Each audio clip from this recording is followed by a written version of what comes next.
Let's roll. The pimps, the players, the hustlers, the people that bust them, and everybody else in between.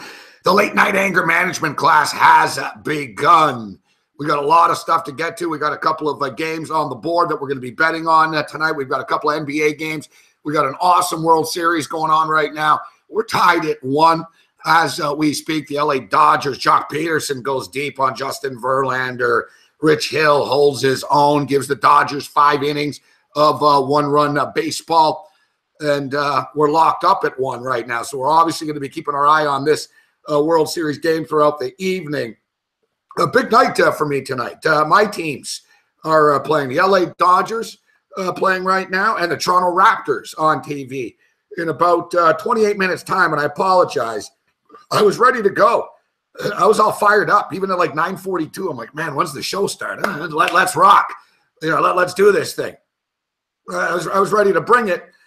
And the next thing I know, I got caught up in the baseball game and the heat of the moment and stuff. I'm like, oh damn, it's 10:01. Let's rock.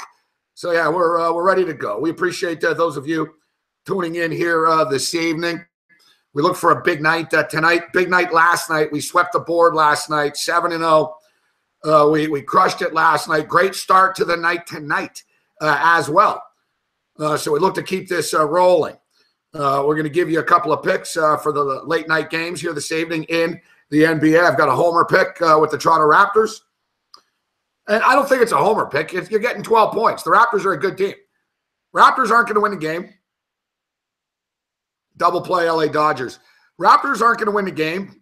They haven't won in Oakland since 2004. And I'm not calling an outright win. But getting 12 points with a team that is fundamentally as sound as the Toronto Raptors is very, very appealing. Yet I will be betting more on the Washington Wizards. The Wizards. They'll always be the Bullets to me, man. So the Washington Wizards and the LA Lakers on the board here this evening. Big night in LA, Chavez Ravine. And then in downtown LA, we got the Staples Center. Washington Wizards come to town.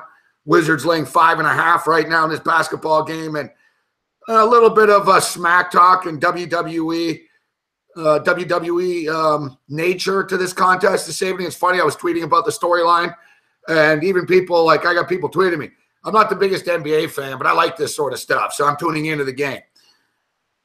So basically, LeVar Ball's doing interviews after every game. I saw the interview he did, actually. I don't watch everything that this clown says, but I couldn't resist. I hit the LeVar Ball interview after the game. I was like, all right, let's get it. See, he gives sort of his breakdown of each Laker game after. And he does it right on the court and stuff. So the Lakers, he's got a courtside pass. So he's on the court. And I didn't really, I even tweeted, it doesn't even come across as an asshole in this. You see him more and is more, he was more, a Laker, we got to rebound more. And, he was critical. Lonzo's got to, work harder. And I don't like him standing around so much. And, it was pretty much dad stuff, normal stuff. And he flippantly said, I don't know, he said something about, if you look at the schedule, we're not losing another game this week, so it's all good. So Martin Gortat, Gargamel, as Cam Stewart calls him, Gargamel, he's a tough dude, too. Gortat didn't like it. Gortat saw the video and said, you're not going to lose all week, huh? And then he fucking tweeted at the Lakers and the Balls, John Wall is going to torture you for 48 minutes. So John Wall gets brought into this. John Wall didn't talk any smack. And John Wall even said that he was going to talk to Lonzo and help guide him because he knows the pressure that he's under. But then asked about the Gortat stuff, he said, oh, yeah. He goes, there's certain teams I get more fired up for. He goes, when you play LeBron or you're at MSG. And he goes, I'm already always fired up for LA as it is at Staples Center. But he goes, yeah. He goes, all the talking. And he goes, I didn't say anything. And they said, so you're going to torture him? And he just said, no mercy. No mercy. So it's all joking and kidding. Who cares? But, now the Lakers took offense, like literal offense. Like I think they want to file an HR complaint with the fucking league type offense. They're all like, it's inappropriate that he's tweeting our players. It's inappropriate that he used the word torture. And I'm thinking, what are you guys? A bunch of little 8-year-old fucking girls? And 8-year-old girls would be tougher. That fucking Autumn fucking chick, volleyball player, she's tougher than any of you fucking pansies are. Oh, the Lakers are offended that he used the word torture. So you're telling me you draft Lonzo Ball and give a fucking courtside pass to that blowhard jackass LeVar Ball and let him give interviews on your court, with your logos behind him, and then you take offense. You have taken offense.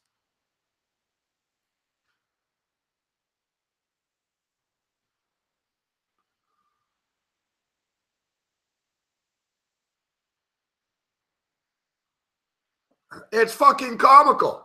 Almost as crazy as when Big Man on Campus called Bills fans classless. I'm like, you're in Philadelphia. Like,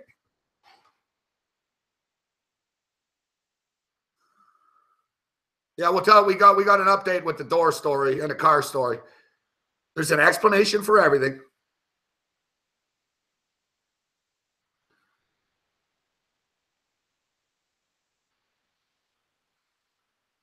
Cody says he's doing something right if his sons have a chance to play in the NBA.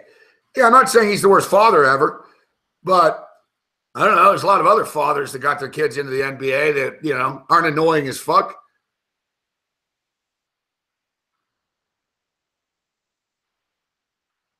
Okay, so we ask you to give us the perennial thumbs up. We got 19 thumbs down already somehow. Looks like we got the trollers in the house. That's impossible. We've been on for 8 minutes and we've got 19 thumbs down. I appreciate the thumbs down, people, for tuning in nevertheless. But please give us give the thumbs up. You guys, anyone that knows me, and I've been doing this a long time, knows I don't give a shit about that stuff. But SBR does. So SBR likes the thumbs up. They've asked us to ask you to like the shows, to subscribe to the social media platforms that they have, so they actually get something out of, paying us to do these shows. Well, who would have thought, right? So yeah, if you can give the thumbs up, and if you're not following SBR on Facebook, YouTube, Instagram, my Instagram is coming. Dick pics on the way.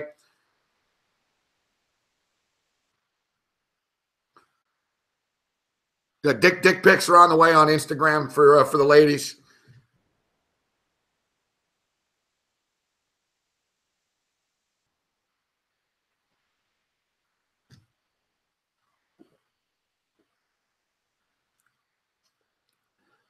Yeah, I do have a couple of props. We hit the Ben Simmons prop over the number tonight.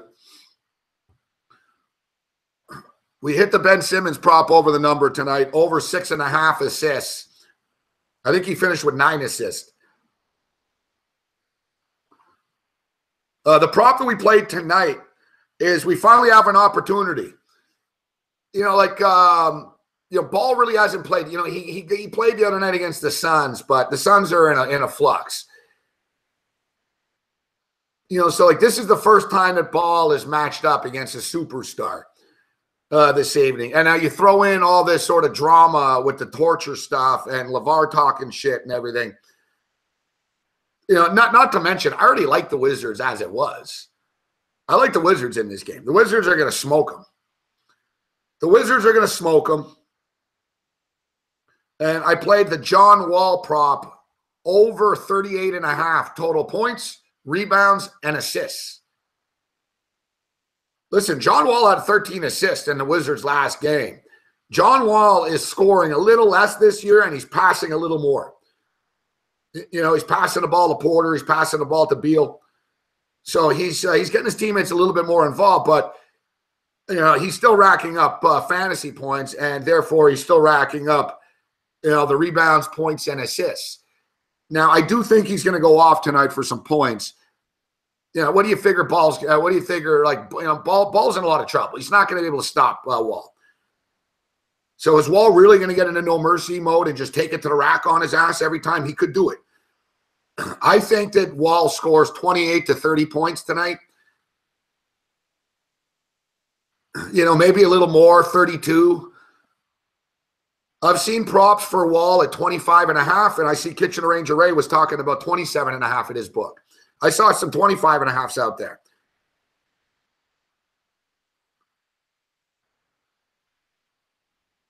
I think that John Wall is going to drop, 30 points. It could be a triple-double night for Wall tonight. Wall is underrated. People don't realize how good he is. Like, he's not quite Westbrook numbers, but he's pretty damn close when he wants to be. Like, Wall's one of these guys, he can go coast to coast on any play if he wants to. I'd like to see him do it more, but like I said, he's getting Beal involved, but I don't mind that. And same thing, they're going to get Gortat involved tonight too. Gortat's a good player. The Wizards are a good team. They're going to get Gortat involved, and I guarantee you, man, you're going to see a couple of times Wall's going to run it down, and he's going to give it up for a dunk. Wall's pretty unselfish. So I think Wall can come in with 28 to 30 points, double-digit assists, 7-8 rebounds. Like, he should go over to 38.5 points, rebounds, and assists. We're going to lay the 5.5 points with the Wizards. We're going to take the 12 points with the Raptors.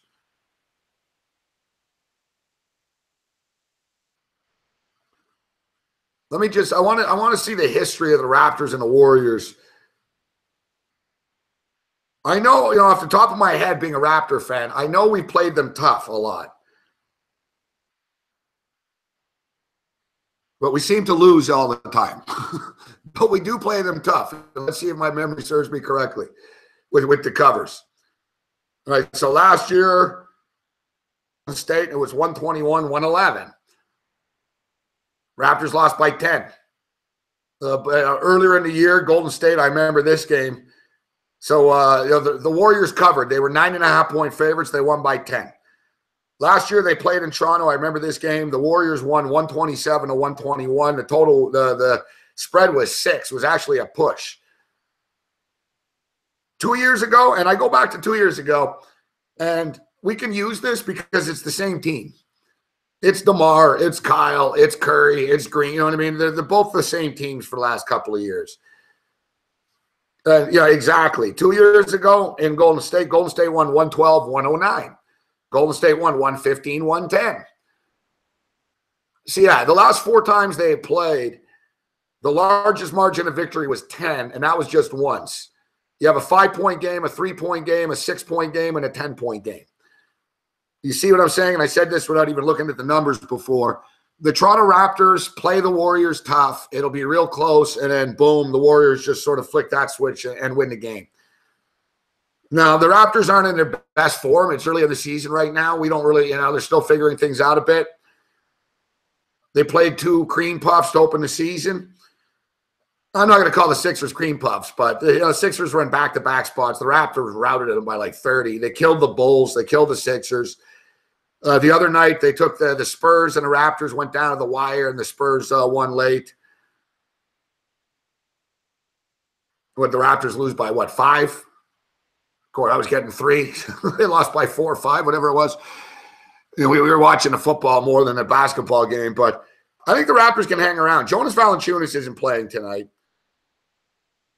And the thing with the Raptors is they're not a great three-point shooting team. That's, as a Raptor fan, that's the thing that bothers me. Now, they have C.J. Miles, so I would expect C.J. Miles to hit some shots tonight. This is why, the Raptors signed him. Let's take a look at a couple of player props here and Bobano will join us in a couple of minutes. Let's rattle off the props that you guys can bet right now. Bradley Beal over under 3.5 assists. Bradley Beal 23.5 points.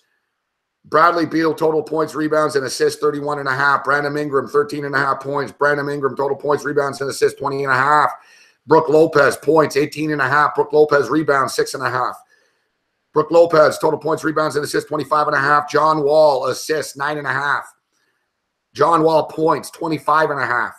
John Wall total points, rebounds, and assists 38.5. I think he goes over to 25.5. I already have him, so I bet the 38.5 prop. I'm tempted to pull the trigger here. It's fucking Lonzo Ball, man. Oh.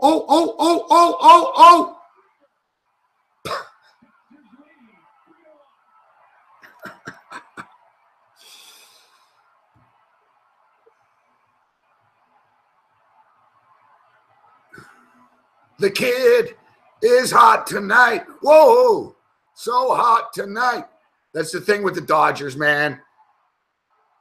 We're fucking loaded with young fucking 5-star fucking blue chip fucking prospects, man. It's relentless. You know, yeah, Jock Peterson strikes out a lot, but the motherfucker can put it over the wall. Boom. Seager comes back. Bam.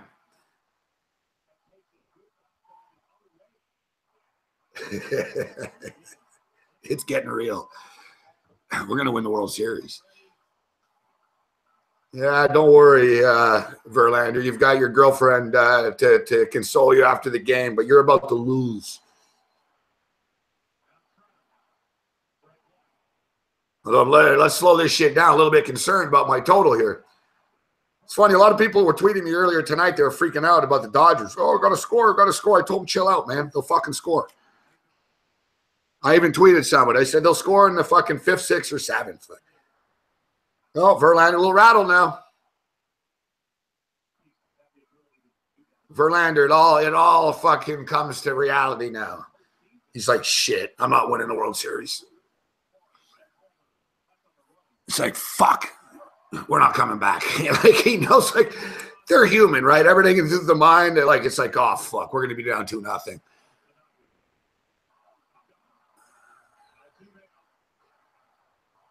I shouldn't talk too soon, though. See, look at Verlander. You know, imagine the fucking rage that he's feeling inside. These guys are ultra competitive, man. He's pitching his ass off. He's made 2 mistakes all night, and the Dodgers made him pay for both of them. Here's Kershaw. I got the same feeling. It's just like smiling. I'm not even in like yelling mode. Like, I swear, I got to just get goosebumps. I'm like, just like, yeah, man, let's just do it. We're not there yet. Let's just win. But I'll be very happy for the Dodgers winning. Like I said, I've been a Dodger fan since like 1976. It was great seeing Steve Yeager catch the first pitch tonight because I met Yeager when I was a kid, and that's what made me become a Dodger fan. Well, I was already a Dodger fan, but that, you know, was part of it. I told the story before a couple of times to people.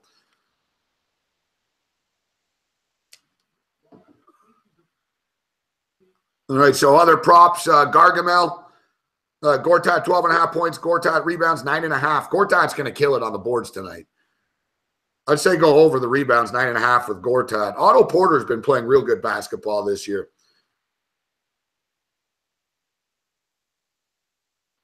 So I'm on the John Wall prop. Let's how many let's see Gortat. Gortat stats.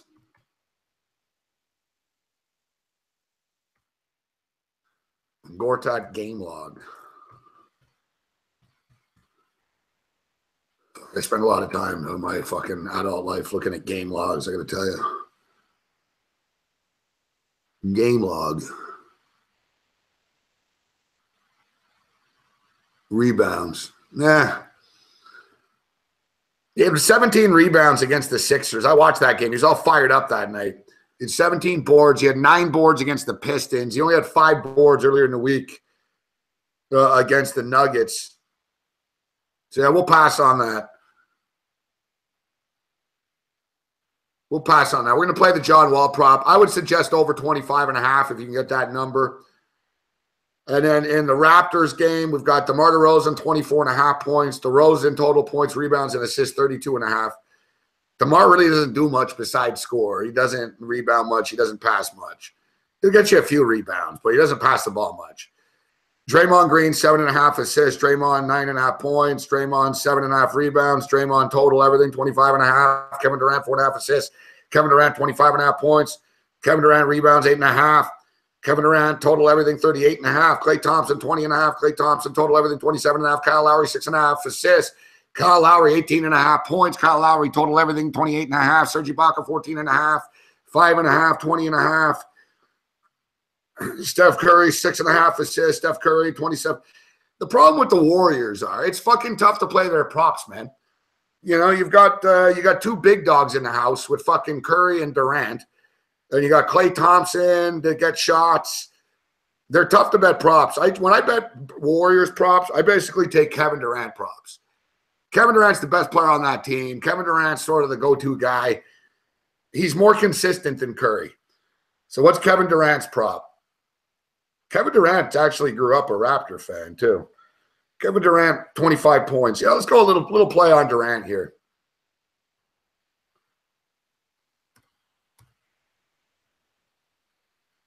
Durant plays well against the Raptors. And let's bring in the man, the legend.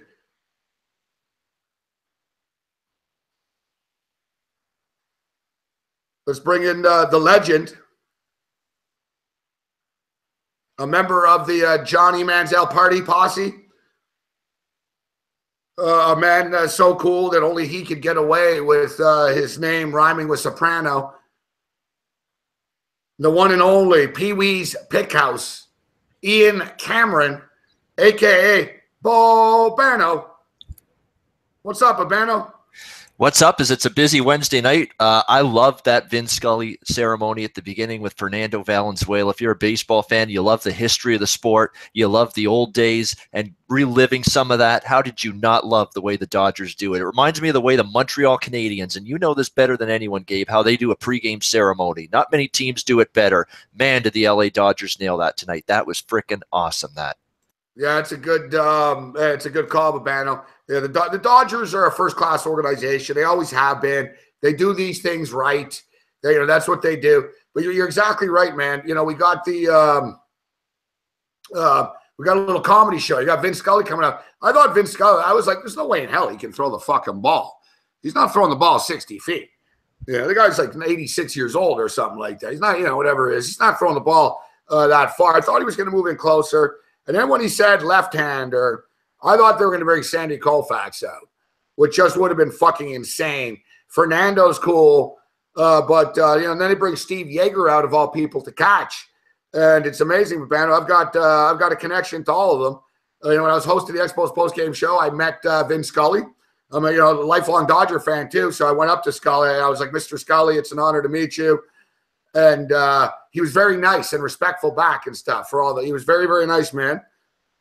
Fernando Valenzuela, one of my favorite players growing up as a kid, of course, Fernando Mania in 1981. When I lived in LA, Babano, I used to go to every Dodger game. I went to 63 Dodger games in 1 year. I had 81 1 year, and I was there for a no-hitter. The only no-hitter I ever saw was Fernando Valenzuela. And it was crazy. It was like late in his career, and it was actually Mexican fucking Heritage Night at Dodger Stadium of all nights that he did it. So it was nuts, man. It was a Friday night against the Cardinals. There wasn't even that many people there, to be honest with you. There were great memories there. And Steve Yeager, when I was a kid, I went to a Dodger Expo game when I was like 6 years old in 76, 70. It was said 77.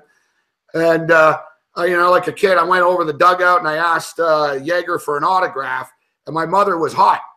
So Yeager comes over, starts talking to my mother, signs the ball for me, and then says, "Hold on a second, kid." And he goes into the dugout and into the clubhouse, and he comes back out like 5 minutes later, and he goes, "I got the whole team to sign it for you." And he goes, "I figured you want just more than me. I'm the nobody." And he's like, "I got everybody to sign it." And those are the Dodger teams that went to all the World Series and shit. So I had an autographed baseball of all the Dodgers, all of them. And then I wrote him a letter and stuff. I said, the Dodgers, thanks to Steve Yeager for the baseball.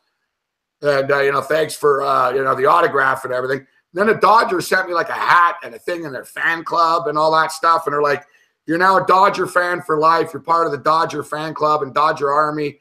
And, ever since then, 1977, I've been an Expos guy too, obviously. But since 77, loved the Dodgers, Babano. So to see those three guys out there, I was like, I met Vin Scully, was at Fernando's no-hitter.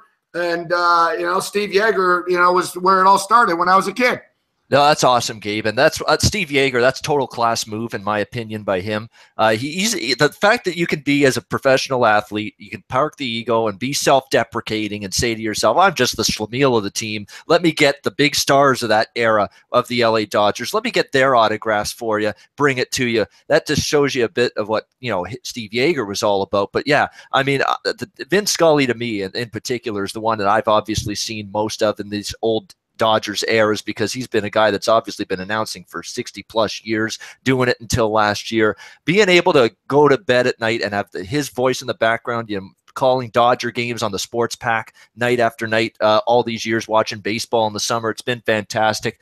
I miss him, but I know he was at the point where, enough was enough. I just hope that it's not 1 year too early that he retired, Gabe, because here we are now, Dodgers maybe about to be 2 wins away from a World Series here, that maybe 1 year too early he packed it in, but I love Vin. And it's at the point. You know what? He was there for all of them, Babano. Yeah. The Dodgers didn't win their first World Series to what? It was 56, 55, 56. Yep. Dodger fans are going to shoot me. I'm going to lose my fucking cred here. But I told everyone knows I'm always spotty with years, but I think it was 56. Yep. So, and Vince was there. Vin was actually a rookie then. Vin was around. So I believe actually it's pretty crazy. I think Vin Scully's been alive forever and seen every Dodgers World Series championship. It's amazing. What a great run for him. I mean, if he's calling this game right now, it's 3-1 Dodgers, 7th inning, 2 outs, Brandon Morrow on the mound. A pitch is in there for a strike. 0-1 the count. That's my little Vin Scully. That's pretty bad. That's about it. You got to go Simpsons with him. Yeah. You got to go Simpson style when it comes to Vin Scully. And there's a beach ball on the field. I can't do it either. It's hard, yeah. Yeah, and this inning brought to you by Farmer's Hot Dogs. Soothing, deep voice. Yeah. In there for a strike. 0-1 the count.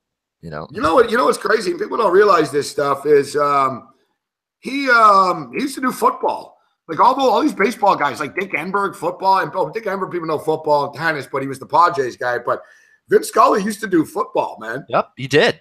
Like big time football, just sort of like Al Michaels used to do baseball when I was a kid. Him and Pat Summerall were the two guys that were the mainstays of CBS football, like way back in that era. Well, Pat Summerall and Madden, right? Those were the two. Yep. Pat Summerall was the best. Like Pat Summerall really was damn good. Like he used to drink up there in the booth. Like he admitted after. No, he was an alcoholic. Yeah, like he said, like I got a problem. Like they told me, like the network told him, like, hey Pat, we know about the fucking little we know you're pounding back whiskey during the games up there, right? And and the little what do you call it? The what do you call those things? Fuck, the flask. Flask. Yeah, a little flask. Yeah. Fucking drawing a blank there. The flask. I never used the flask. I just drank out of the bottle. That's why. He said he used to have a little flask. He'd drink. So he'd sort of be drunk, but he'd have sort of he wouldn't oversell it, Babano, at all. But watch some of his calls. I know you like to watch the old stuff. Watch some of Pat Summerall calls. You just hear him. All he'd say is, touchdown, Cowboys. Like, that was the call. Like, that was it. There was no, it was just very simple. Touchdown, Eagles. But it was so cool. And you just knew it was a big touchdown. You know what I mean? It was like, touchdown, Cowboys. And like even in a Super Bowl, he wouldn't yell. It was just always just calm, like slickness. And Pat Summerall was actually a field goal kicker for the Giants. So he won championships and shit too. Yeah, big Pat Summerall fan actually. What's great about Pat Summerall is you just don't get a guy like that every now and then. He just states touchdown Cowboys, whereas now a play-by-play call of a big touchdown lasts 20 seconds. They go on and on and on and stretch it out, and their voice is carrying for 20 seconds straight. They got to try to put their own little exclamation point on a big moment in a game. Every play-by-play announcer, it seems, tries to do that. In this era of broadcasting, we just don't have those, nice and simple, cut and dried, get to the point, simple play-by-play calls of the big moments. It's just you got to draw it out. You got to put the enthusiasm in it. You got to go overboard a little bit on the emotion, go 20 seconds long. You get that sometimes. And, I remember seeing classic games in the NFL on the NFL Network with Vin Scully. I mean, he'd work with Tom Brookshire, Gil Santos, guys like that way back in the day. And, these legendary analysts that he'd be paired with on the games on CBS. Great era of broadcasters. It makes me wish that I was born a little bit earlier than 1985. Let's put it that way. Yeah, you know what, Ben? I've always felt I was born in 1970. I always wish I was born just a few years earlier too. Just to be sort of part of I would have liked to have been part of the 70s more so than the 80s. But in my growing up, you would have liked it, Ben, in the old days, Think about the broadcasters, how good they were. So, you had Madden and Summerall doing games, but the studio crew, Brett Musburger, Phyllis George, Jimmy the Greek. You had Pete Axelm. I love Pete Axelm when I was a kid. It was like most kids, are buying comics and shit. I was 10 years old buying the magazine Inside Sport. It was a rival of Sports Illustrated. I was buying the magazine Inside Sport, and Pete Axel would have his plays in a fucking year and his future picks. And I was like, I like this Pete Axel guy. And I like Jimmy the Greek too. But I always thought Jimmy the Greek was more sort of like a shtick, and Pete Axel, like you could tell Pete Axel was getting mad about his picks. He's like, yeah, the Bills let me down. And he would be pissed. Jimmy the Greek was like, it's sort of an act, you know? But yeah, those were great days in those days. And you know what's crazy, actually? Mike Francesca, who's a big dick now, and, you know, Francesca's mailing it in so much he falls asleep during his fucking shows. Like he's boring himself to sleep. Francesca's falling asleep on the air. I don't know how you fall asleep on the air. I've done a lot of things myself if I ever did that on a show I was doing. Like if you're hosting a show and you nod off, like I would rather like have an excuse and lie. Like I swear to God, like if they asked me after what happened, and I'd say, I don't know, I fell asleep. I'd rather lie and say, I got an illness and I'm on medication. Like, you know, like when you're boring yourself to death. But Francesca used to be damn good when he was on CBS on the March Madness coverage. That was Francesca's coming out party. He was a host in New York already, but Drew might remember this. But he was doing the March Madness coverage years ago, and he was in the studio, and he'd give picks and stuff. And I liked him because he was different, at least. And he'd give picks, and he'd have an opinion on things. But he fucking blew up and became a massive blowhard after that. Someone in the chat said Charlie Jones. Man, I forgot about Charlie Jones. Charlie Jones is great. When I think of Charlie Jones, I think of a Raider game. Like you say Charlie Jones to me, I think of Raiders, Chargers, and like on the baseball infield, you know, calling a Dan Fouts game. Like I think Charlie Joyner, I think AFC West outdoors. Yep. For the football too, it was great. When the games would always be brought to you by the airlines. Promotional consideration paid by Delta Airlines. And it showed the Delta Airlines plane in the sky. It was always the end of the game. Merlin Olsen was good. Yeah, Keith Jackson's the best of college football. Keith Jackson's like the Vince Scully of announcers when it comes to that. Whoa, Nelly. Whoa, Nelly. We got Texas and Oklahoma and the Red River shootout. Whoa, Nelly. Touchdown, Michigan. Bo Schembechler.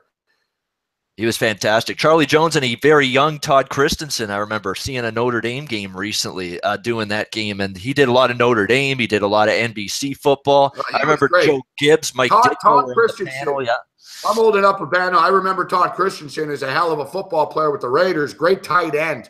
Sort of one of the earlier tight ends that was more athletic. Tight ends used to sort of be big slugs and didn't catch much. You know, he was sort of he was ahead of his time for a tight end. And but he was a great fucking analyst after. And, you know, I always wonder what happened to him. Why he didn't just stick around forever.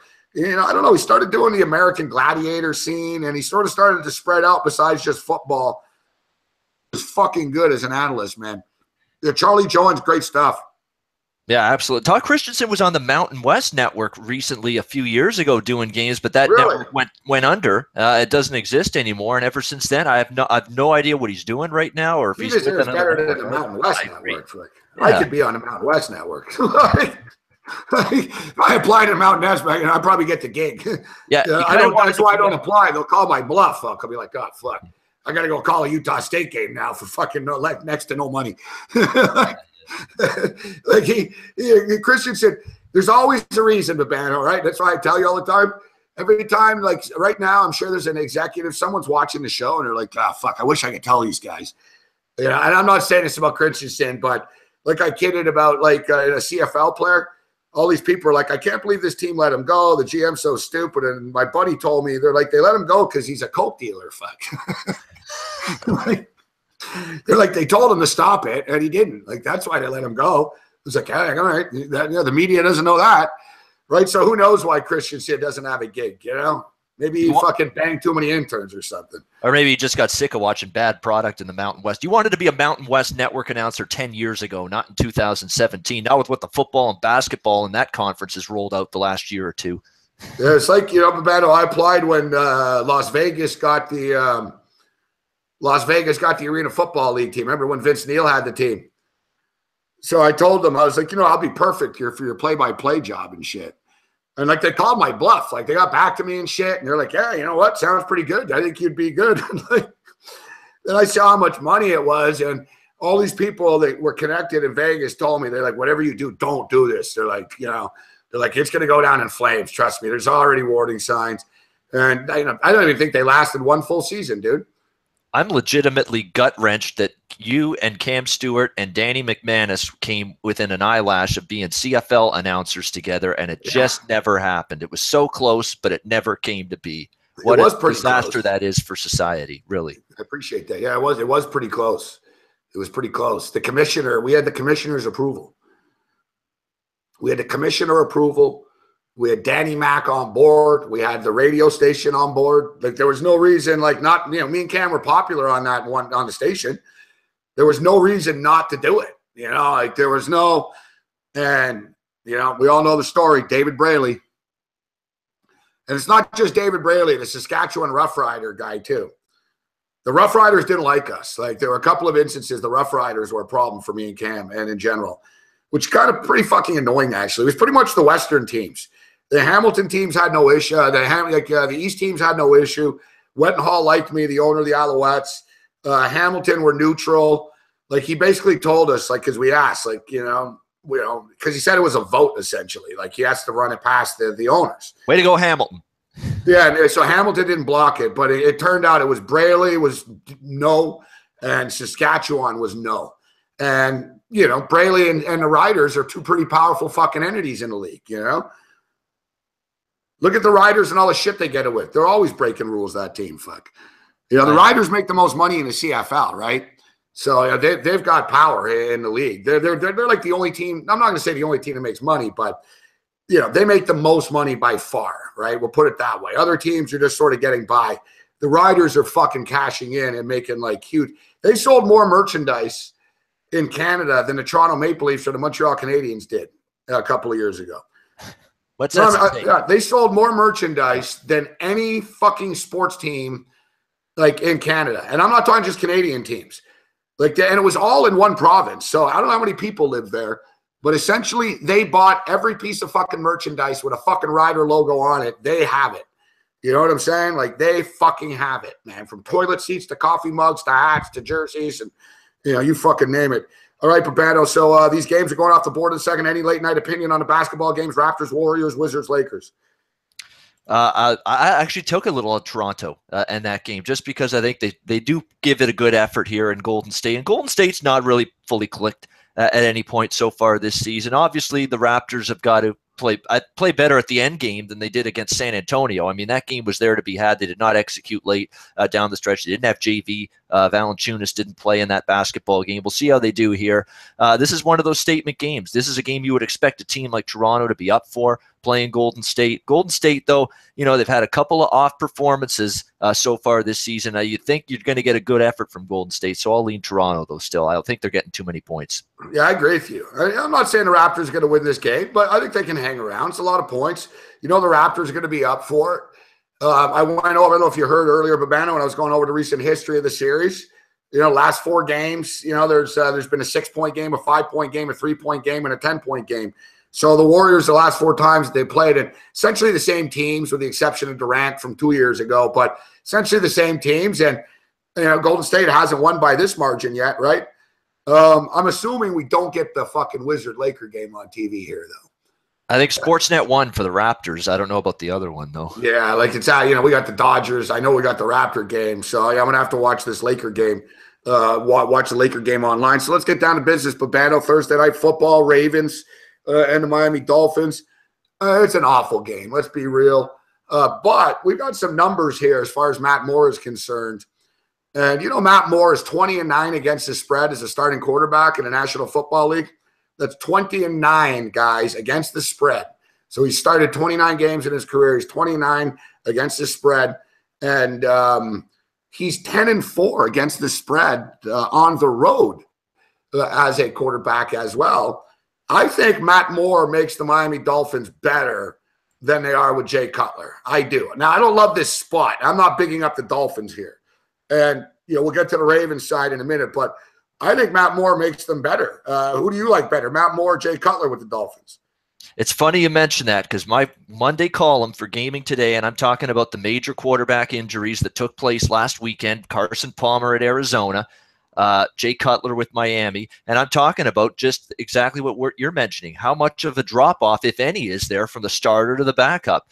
When you compare the numbers, 5 appearances and 3 starts last year, Gabe, for Matt Moore with Miami, 63% completion, 721 yards through the air, 105.6 QBR, 8 touchdowns, 3 interceptions. That's Moore last year.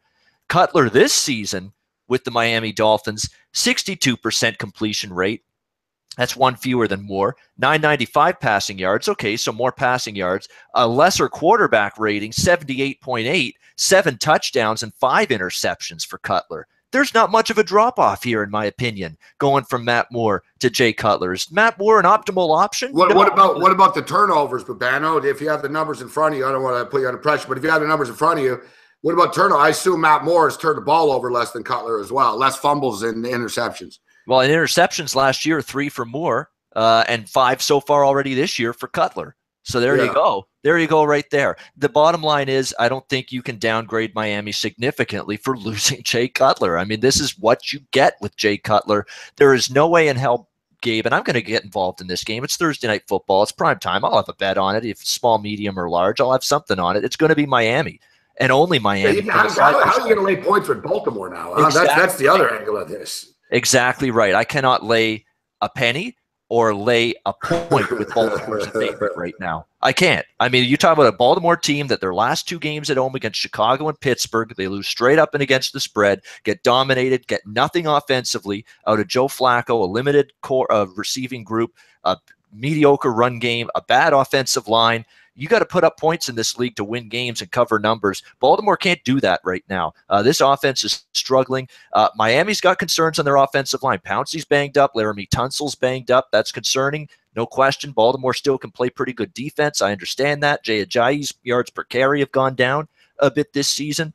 But in a game that's going to be close, and it will be a close game, and I can take +3 with what I think just might be the better offense here in this game, it's Miami or pass for me Thursday night. And Lakers are off to a 6-0 start. Sean Wall just ran all the way down the court, flew right past Lonzo Ball, but I can't tell. Somebody fucking blocked him. Ah, shit. Fucking Gortat. You got to shoot that. We could have just got an assist. Lakers are all fired up, and I've never seen these Laker jerseys before. Lakers are wearing some, I don't know. What the fuck is that? They look like UCLA. I never seen these alternate jerseys. They're pretty cool. They're all right, but yeah, Lakers are all fired up right now. Wizards guys got to wake up here. All right, so I agree with Beto. You know, we mentioned. I should note too, Baltimore's not been as proficient stopping the run in recent weeks. Their season-long numbers are okay, but the last few weeks they've struggled a little bit against the run. So maybe this is a chance for Jay Ajayi. If you're a Miami backer in this game, you hope they can run the football effectively with Ajayi, take some pressure off Matt Moore's shoulders on the road on a short week. But if they can even get something out of the ground game and Ajayi in this game, Miami can maybe go in there and win this one. That's the thing, though. You know, it's frustrating. I have Ajayi on one of my fantasy football teams, and you know they don't get him the football enough. You know, they're just not consistent. In which I think he's not a superstar, but you know, I think he could be a star player. And you know, all this talk about him catching passes out of the backfield and getting him more involved in the offense, they seem to get away from it often and just start slinging it deep. You raise a good point. Now that I think Matt Moore is the quarterback here, I think that you know we will see Ajayi more involved. We can get some touches and. You know, as you mentioned, the Baltimore Ravens, good defense, but they're really having a problem right now stopping the run. And in fact, they're the worst team in the National Football League at stopping the run, ranked 32nd, giving up 145.3 yards a game on the ground right now, Babano. That's shocking that the Ravens would be giving up $145 on the ground.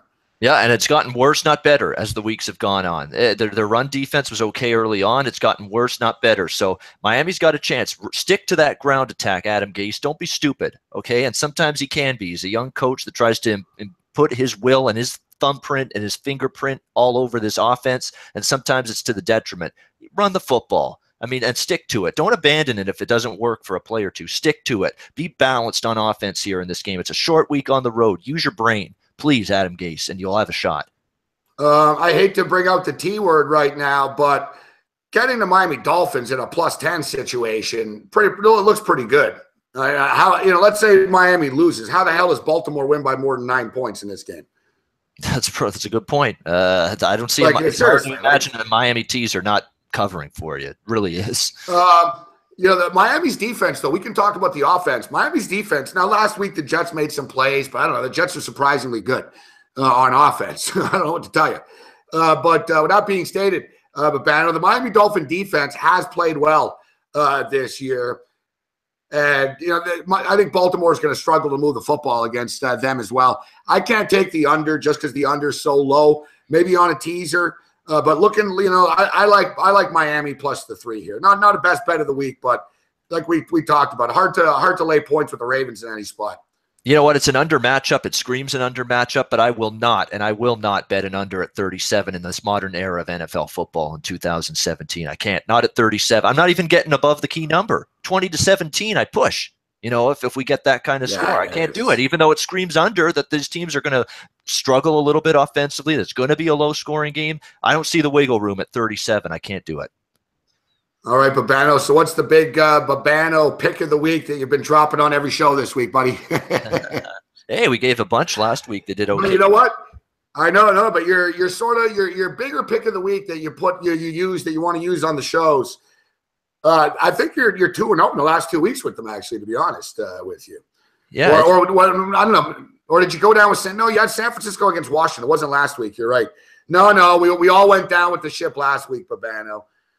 No pot shots tonight. I'm not taking any shots. We all went down with the ship with Cleveland and Tennessee going over the number. Yes, we did. Fucking field goal fest. Yeah, that was definitely not good. It was an up and down NFL week, but the big bet to the clients, the best one was the Dallas San Fran over. We squeaked that one out with a late touchdown there for the 49ers. How about the Las Vegas Westgate Super Contest last week? The consensus picks, the top 11 picks. So the most bet picks, the top 11, 0-11. Amazing, huh? Well, fuck handicapping. Just fade that every week, and you'll be good. I swear to God, it's true. 0-11. We got killed. I know Big Will's here, and Big Will's freaking out that we're fading away. Big Will, you hear that? Consensus, 0-11 last week. I spoke to Mark Lawrence today, and he said this on the air, so I'm not throwing him under the bus. We sucked last week, too, in the contest. Mark Lawrence has 2 teams. He went 0-10. Wow. I told him, I said, don't feel bad. I said, we got 4 teams. I think we got to combine 3.5 points or something. So basically every so-called sharp, we're going down we're going down in flames here, Babano. And I'm telling you, it's a new league right now. I'm ready to throw out all the numbers and shit and just start betting with my eyeball on a week-by-week basis and fade what I saw the week before. All the sort of tricks and tools that have worked for all these years, they're not working anymore. They're just not. We have to almost admit this. Remember, the Starbucks barista. He said, I don't know anything about trends. I don't know anything about anything. He goes, all I do is bet on good teams and bet against bad teams. And he goes, I don't know. He goes, I don't know any of that stuff. He goes, I bet against the Cleveland Browns. I bet on the Dallas Cowboys. He basically just watches the games and he rides the public hot wave, and the guy fucking won 70% of the time. This overthinking and sharp this and fucking angle this, and I know that I'm going against the grain, but everyone, you know what I mean? It's fucking whack, Babano, and it's not working because we're seeing this point blank in the Super Contest the last couple of years. Big-time handicappers are really fucking struggling in this thing. Oh, it's funny you mentioned that. Bet against what you saw last week with 3 important exceptions: the Cleveland Browns, Indianapolis Colts, and 49ers, because you get the same crap every single week. Things don't change there. But other than that, it really is true. I know, and it's so frustrating at the end of the week. You're like, why didn't I just fucking bet against this fucking team? They're fucking shit. The good example is last week.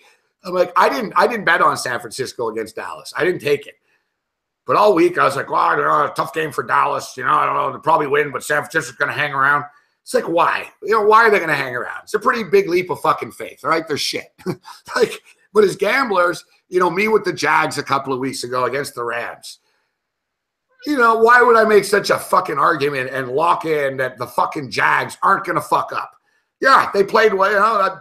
They held Goff. Yeah, Fournette ran. They still lost the game. They still found a way to lose the game. Yep. History repeats itself. We know this. Chuck Pagano can't coach.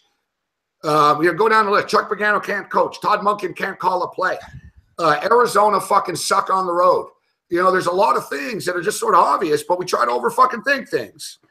That's right. And you're worried the point spread's caught up, and you're worried about that injury, and you're worried the value's gone, and you're worried about all these variables and intangibles that go back and forth in your brain and in your mind when you're planning out your week in terms of your card in the NFL. And in the end, you end up saying to yourself, why didn't I stick with what I was thinking initially? And look at me with the Colts Jags last week. I had way more money on the over because I at least thought Brissett and the Colts could move the ball a little bit. They get completely shut. I knew Jacksonville was going to move it against that pathetic Colt defense.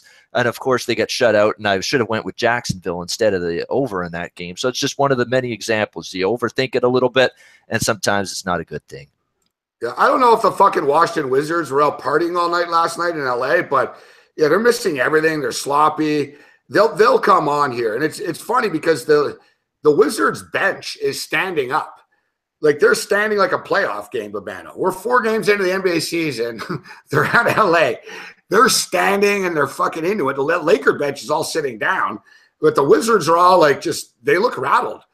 But a couple of big plays in a row. No, they just missed the fucking layup. Fuck, that would have been an assist. Good energetic start here for the Raptors, up 16-13 early on the Warriors. DeMar with a nice move to the bucket there for 2. I'll tell you what, I was flipping the channels today on TSN, and I saw a top 10 Toronto Raptor countdown of all time. They've got Lowry and DeRozan 3 and 2 right behind Vince Carter. So interesting there. I think DeRozan is deserving a number 2. Like, really, who's other than Vince? Who do you have in that stratosphere? I'd have to say DeMar's number 1. Even ahead of Vince, yeah. I'll put him ahead of Vince. Well, DeMar didn't leave.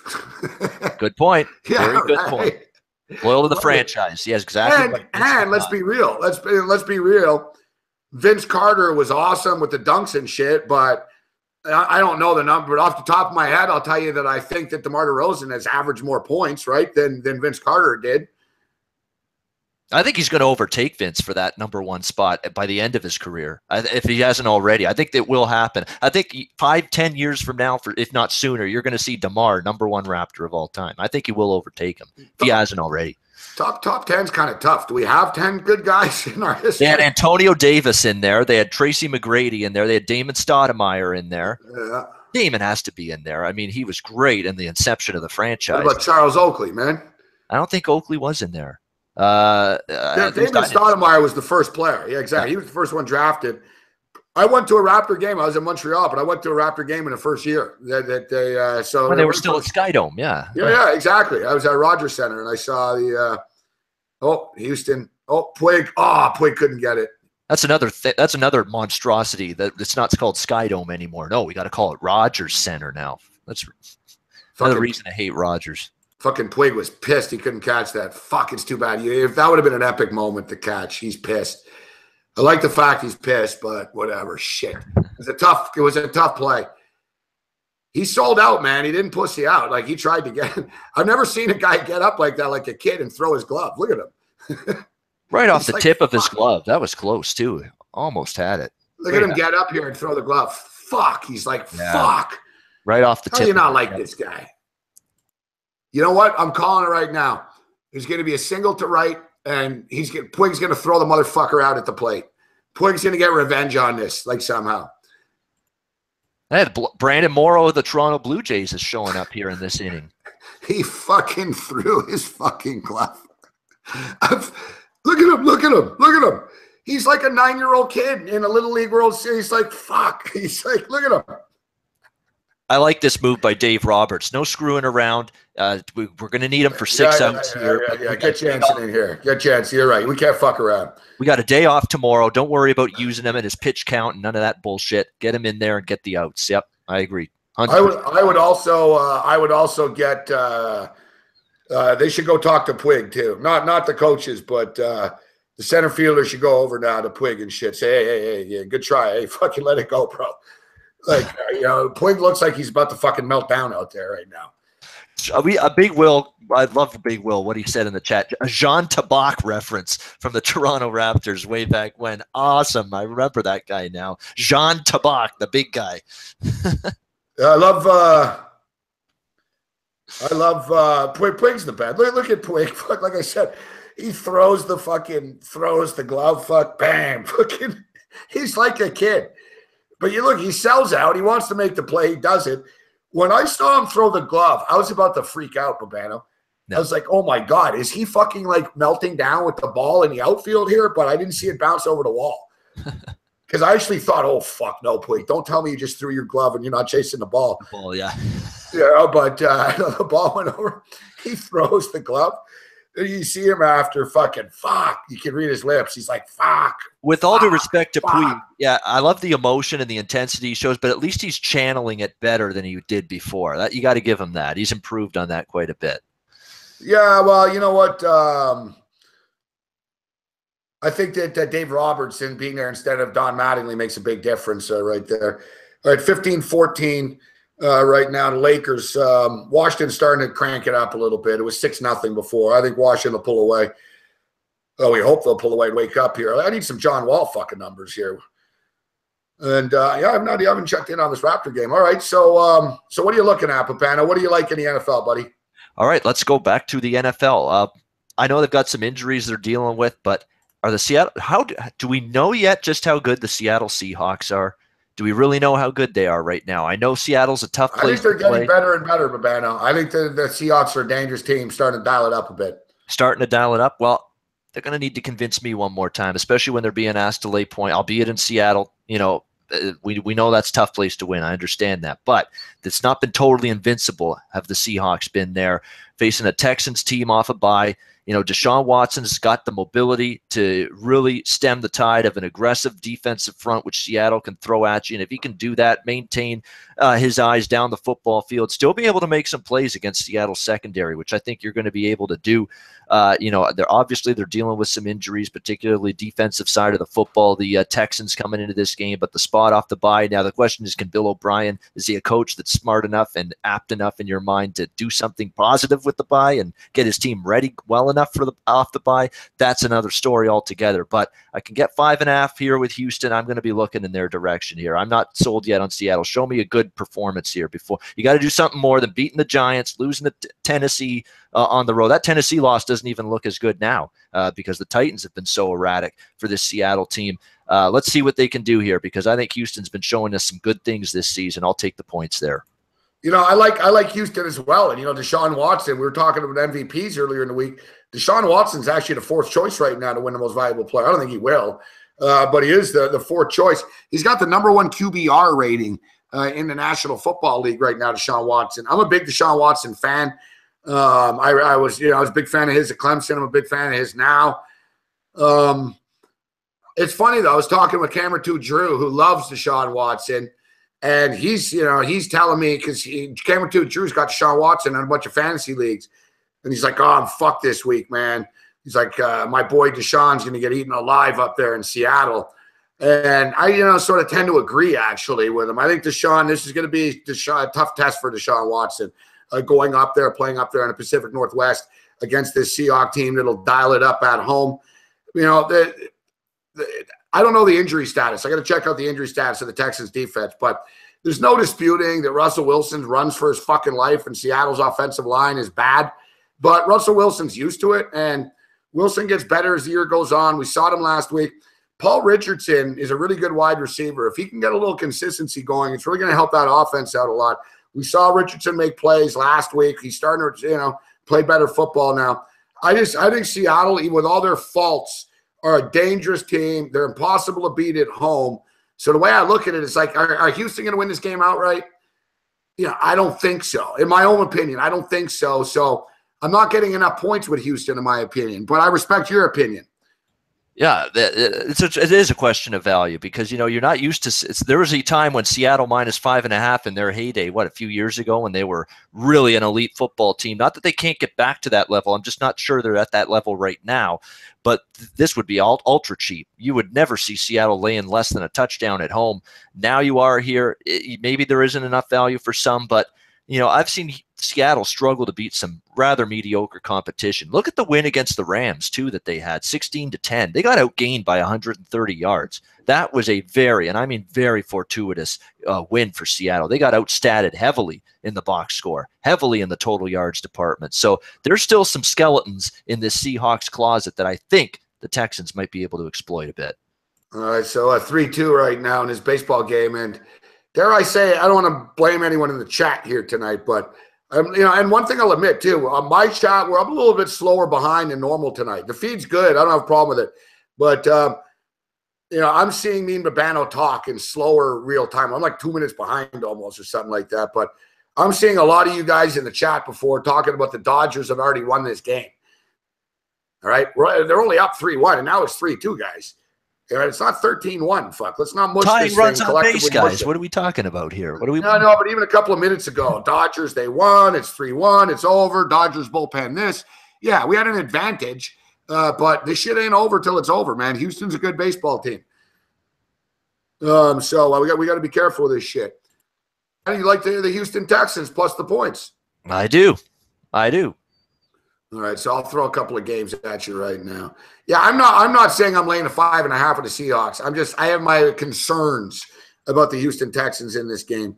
What do you make of the Raiders and the Bills game? Any opinion on that? Bills minus 2.5. Well, we talk about the Bills being an improved defense, and I agree with that to a large extent, actually. Sean McDermott and this defense has improved. They've got playmakers now on that side of the ball.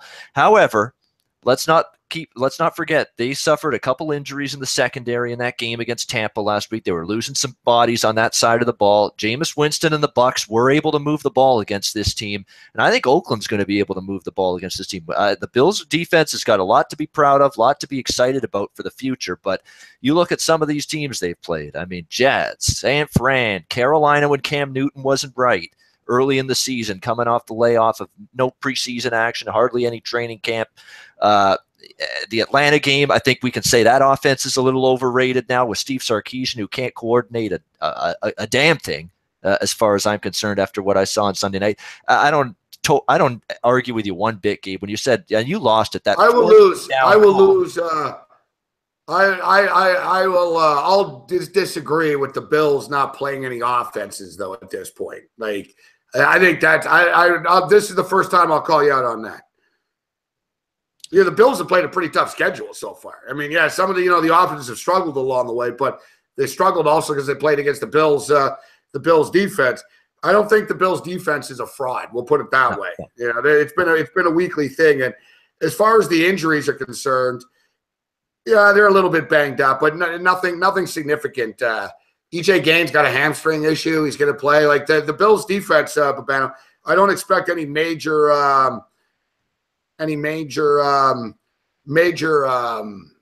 absences from any key players on Sunday. Like I'm looking right now, Kyle Williams, Lorenzo Alexander, and running back LaShawn McCoy were all given a day off.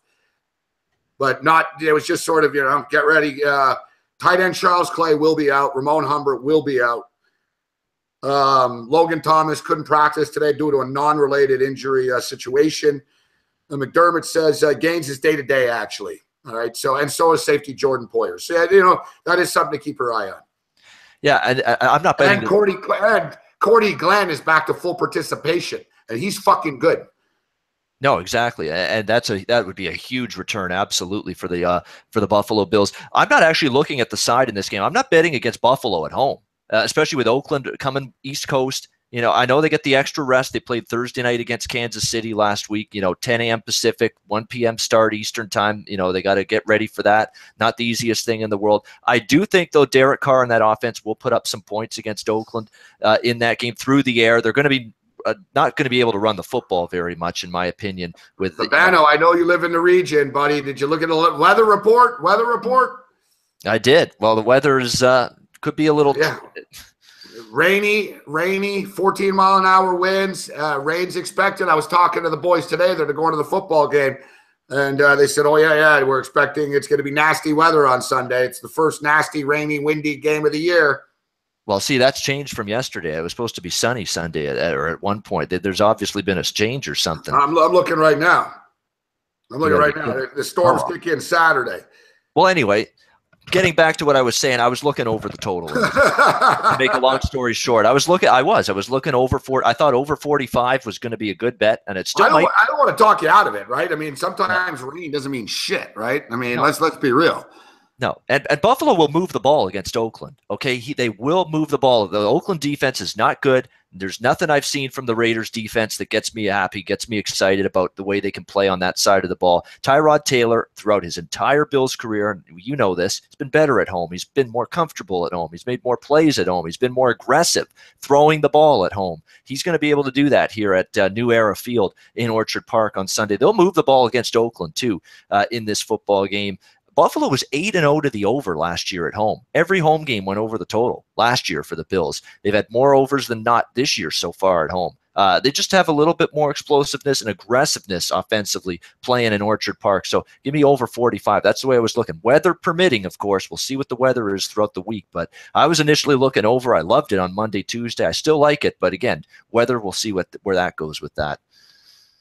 Ian Cameron, a.k.a. Bob Bano, joining us on the Wicked Wednesday. 3-2 right now. We're going into the bottom of the 8th inning in this in the World Series game 2. Low scoring first quarter here in LA. It's 23-18 for the LA Lakers after the first quarter of play. 27-24 for the Golden State Warriors right now. Late in the first quarter, they're hanging around. Phoenix is beating Utah right now. Low scoring as hell. Holy crap. 48-41 at the half, man.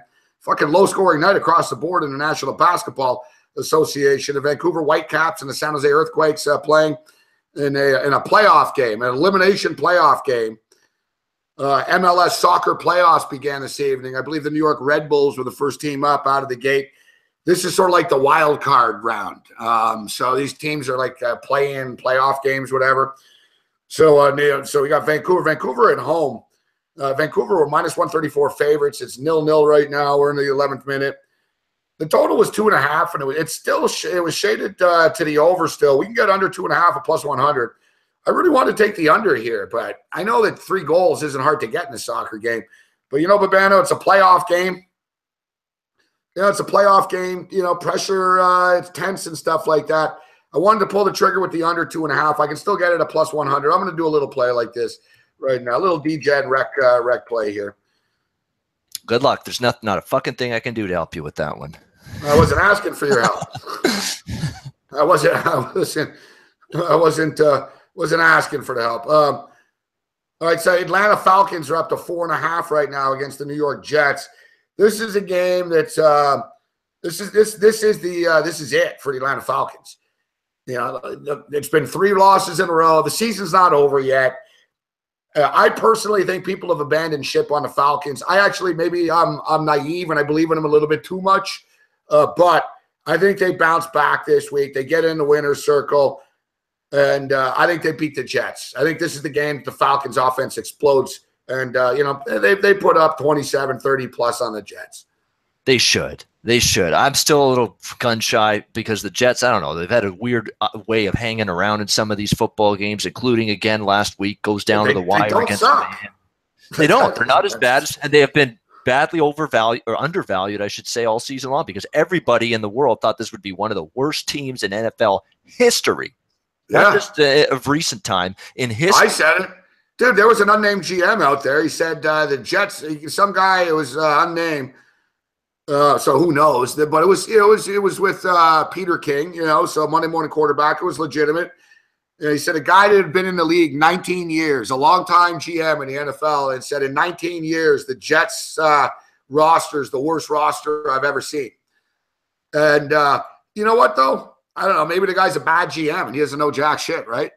Because it's funny. We talk about all the quarterbacks all the time. We're like, man, quarterbacks, there's no good quarterbacks in America. You can't, it's 350 million people. You can't find 32 good quarterbacks.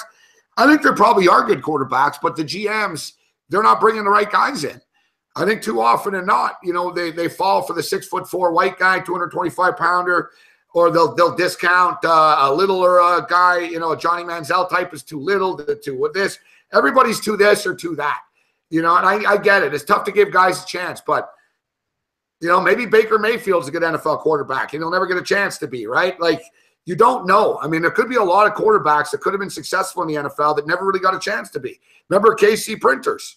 I remember Kyle Turley told us on the air, point blank. You know, he said Casey Printers was the best quarterback on the Kansas City Chiefs. And he said everybody in the fucking room knew it. He said that, you know, that everyone knew it. The coaches knew it. The players knew it. They had Brock Horde, Damon Horde, whoever the fuck it was, one of those fucking Damon, and Brody Croyle. So I'm not stating they had a great quarterback stable. So they had Horde and they had fucking Brody Croyle. And Casey Printers was the quarterback. And you remember he left BC, he went there, and he was by far the best guy in camp, and everyone knew it. And he was the third string guy. He didn't get a chance to. And they basically said, Herm Edwards even sort of admitted it to people, like, yeah, that's the way this league works, fuck, you know? Brody Croyle got drafted in the second round by the GM, and, you know, Casey's just a walk-on, and, you know, it's politics. Even in the NFL, there's politics. So, you know, Casey could have been a good NFL quarterback maybe, but he never got a fucking chance. No, and it's a shame. Casey Printers had a good run in the CFL, and the NFL opportunity just never arrived on his doorstep. And then he lost it when he came back here. Yeah, exactly. Yeah, then with a second stint, I mean, it was not the same Casey Printers, clearly, in the CFL. But, you know, it's just one of those situations, getting back to this game with the Jets, that Josh McCown's been serviceable. This all-time worst receiving core has been a little bit better than people thought, namely Robbie Anderson, who's everybody ripped early in the season, but he's actually played pretty good for them. He's questionable to suit up in this game. Has been great. Javon Curse has been really good, and I thought he's over the hill, a little older, but no, he's had a great season for them, no question. The defense. What about the over in this game? 45.5. I think it goes over. Feels a little low here because we talk about it. The Jets can score. The Jets will score 14, 21. I mean, they've been scoring points every week. And I think the Falcons offense will get going here. It's an all-in game for the Atlanta Falcons. I was thinking about laying the points with the Falcons. I'm not ready to pull a trigger on it, but I'm looking at the 45.5 with Bano. I think we can get there, but I better do a weather check. Yeah, that's the thing. I was just thinking of that. This could be another weather serious I think deduction that's been made on Atlanta after that. The last few losses, the Miami loss, the Buffalo loss, the New England loss last Sunday night, and just how bad it was, their offense. I mean, to think that this point, there's no way this point spread. Same shit. New York, Sunday, fucking raining, 18-mile-an-hour winds, heavy rains, like participation, 100% chance type shit. Yeah. So it's a good thing. I swear, I felt bad for you, Babano, when I heard you talk, and I was like, oh, fuck, I think he's about to say he likes the over. And I just going to bring up that, there's like Eastern Seaboard storms this weekend or something. Yep. Like, you know, and I'm not stating that it's going to affect these games, guys. You know, I'm not one of these guys that it's raining, it's automatic. Remember last week, I didn't get scared off by the rain in the total. I only got fucked because Huntley sucked. And wind means way more than rain. Exactly. Wind is the big fucking thing. But, you know, the first bad weather of the weekend, you still never know how guys are going to be affected by it and how bad is it going to be. But I bring it up here right now, you know, heavy rain actually in New York. So I don't know, maybe the Falcons run the ball more suddenly. They might. 4.5. This is a cheap number. I know that for a fact. This is dirt cheap. This price on Atlanta. I still don't know if I want to take because I don't like what I'm seeing. That's the thing, though. But man, I know, me too. I know, but it's like stocks, right? I got a ball to buy. We have to have the balls to buy low. Yeah, you know what I'm saying. Yep. I brought this up with fantasy today. I was like, man, I'm seriously considering fucking. You know, I'm going to play Matt Ryan and Julio Jones and shit this week because you know people always remember what they saw last on national television. And they're going to go, oh, fuck, they suck. Sarkisian's offense sucks. They can't do fucking anything. And then when everyone says that, you know the Falcons are going to fucking explode for 38 points. They have too much talent to be struggling like this. It's a tough one for me. Tough one to lay 4.5 because the Jets just find a way to be in every game in the end. The concern for me is they look a little soft. The Jets might be able to run it a little bit against Atlanta, which is going to be even more important if the weather comes into play, which it could. For this football game. Again, it's one of those wait and see. I want to see what this weather gets to be closer to Sunday. From a side perspective, I do not want New York. It's either I lay it with Atlanta or I leave the game alone. We'll see where that goes. But the thing is, Atlanta's lost to Miami and Buffalo, two other AFC East teams at home this season. If they've done that, they are capable somehow of having a tough game here on the road against the Jets. The Philadelphia Eagles, a great start to the season. And their schedule is favorable once again. It's actually a pretty, favorable schedule from here on out for the Philadelphia Eagles. But they haven't locked this division down yet. Still some football left to be played. Cowboys are behind the 8 ball right now. I mean, the Eagles are 6-1. The Cowboys are 3-3. This is a must-win situation. Now, it's not a must-win situation for a playoff spot for the Dallas Cowboys, but being 3-4, you're going to be in a tough spot, and we can look at the playoff, start looking at the playoff picture soon. So this is all but a must-win situation and an eliminator almost for division title contention. You're not coming back when you're down 3-4. With the Eagles at 6-1. Maybe if you get to 4-3, you beat the Eagles. Stuff can happen. You can play yourself back in this. Dallas and Philadelphia haven't played each other yet, so there's still 2 games left there. So if Dallas can get to 4-3, they're controlling their own destiny. Cowboys stumbled out of the gate early. I think it was sort of the hangover.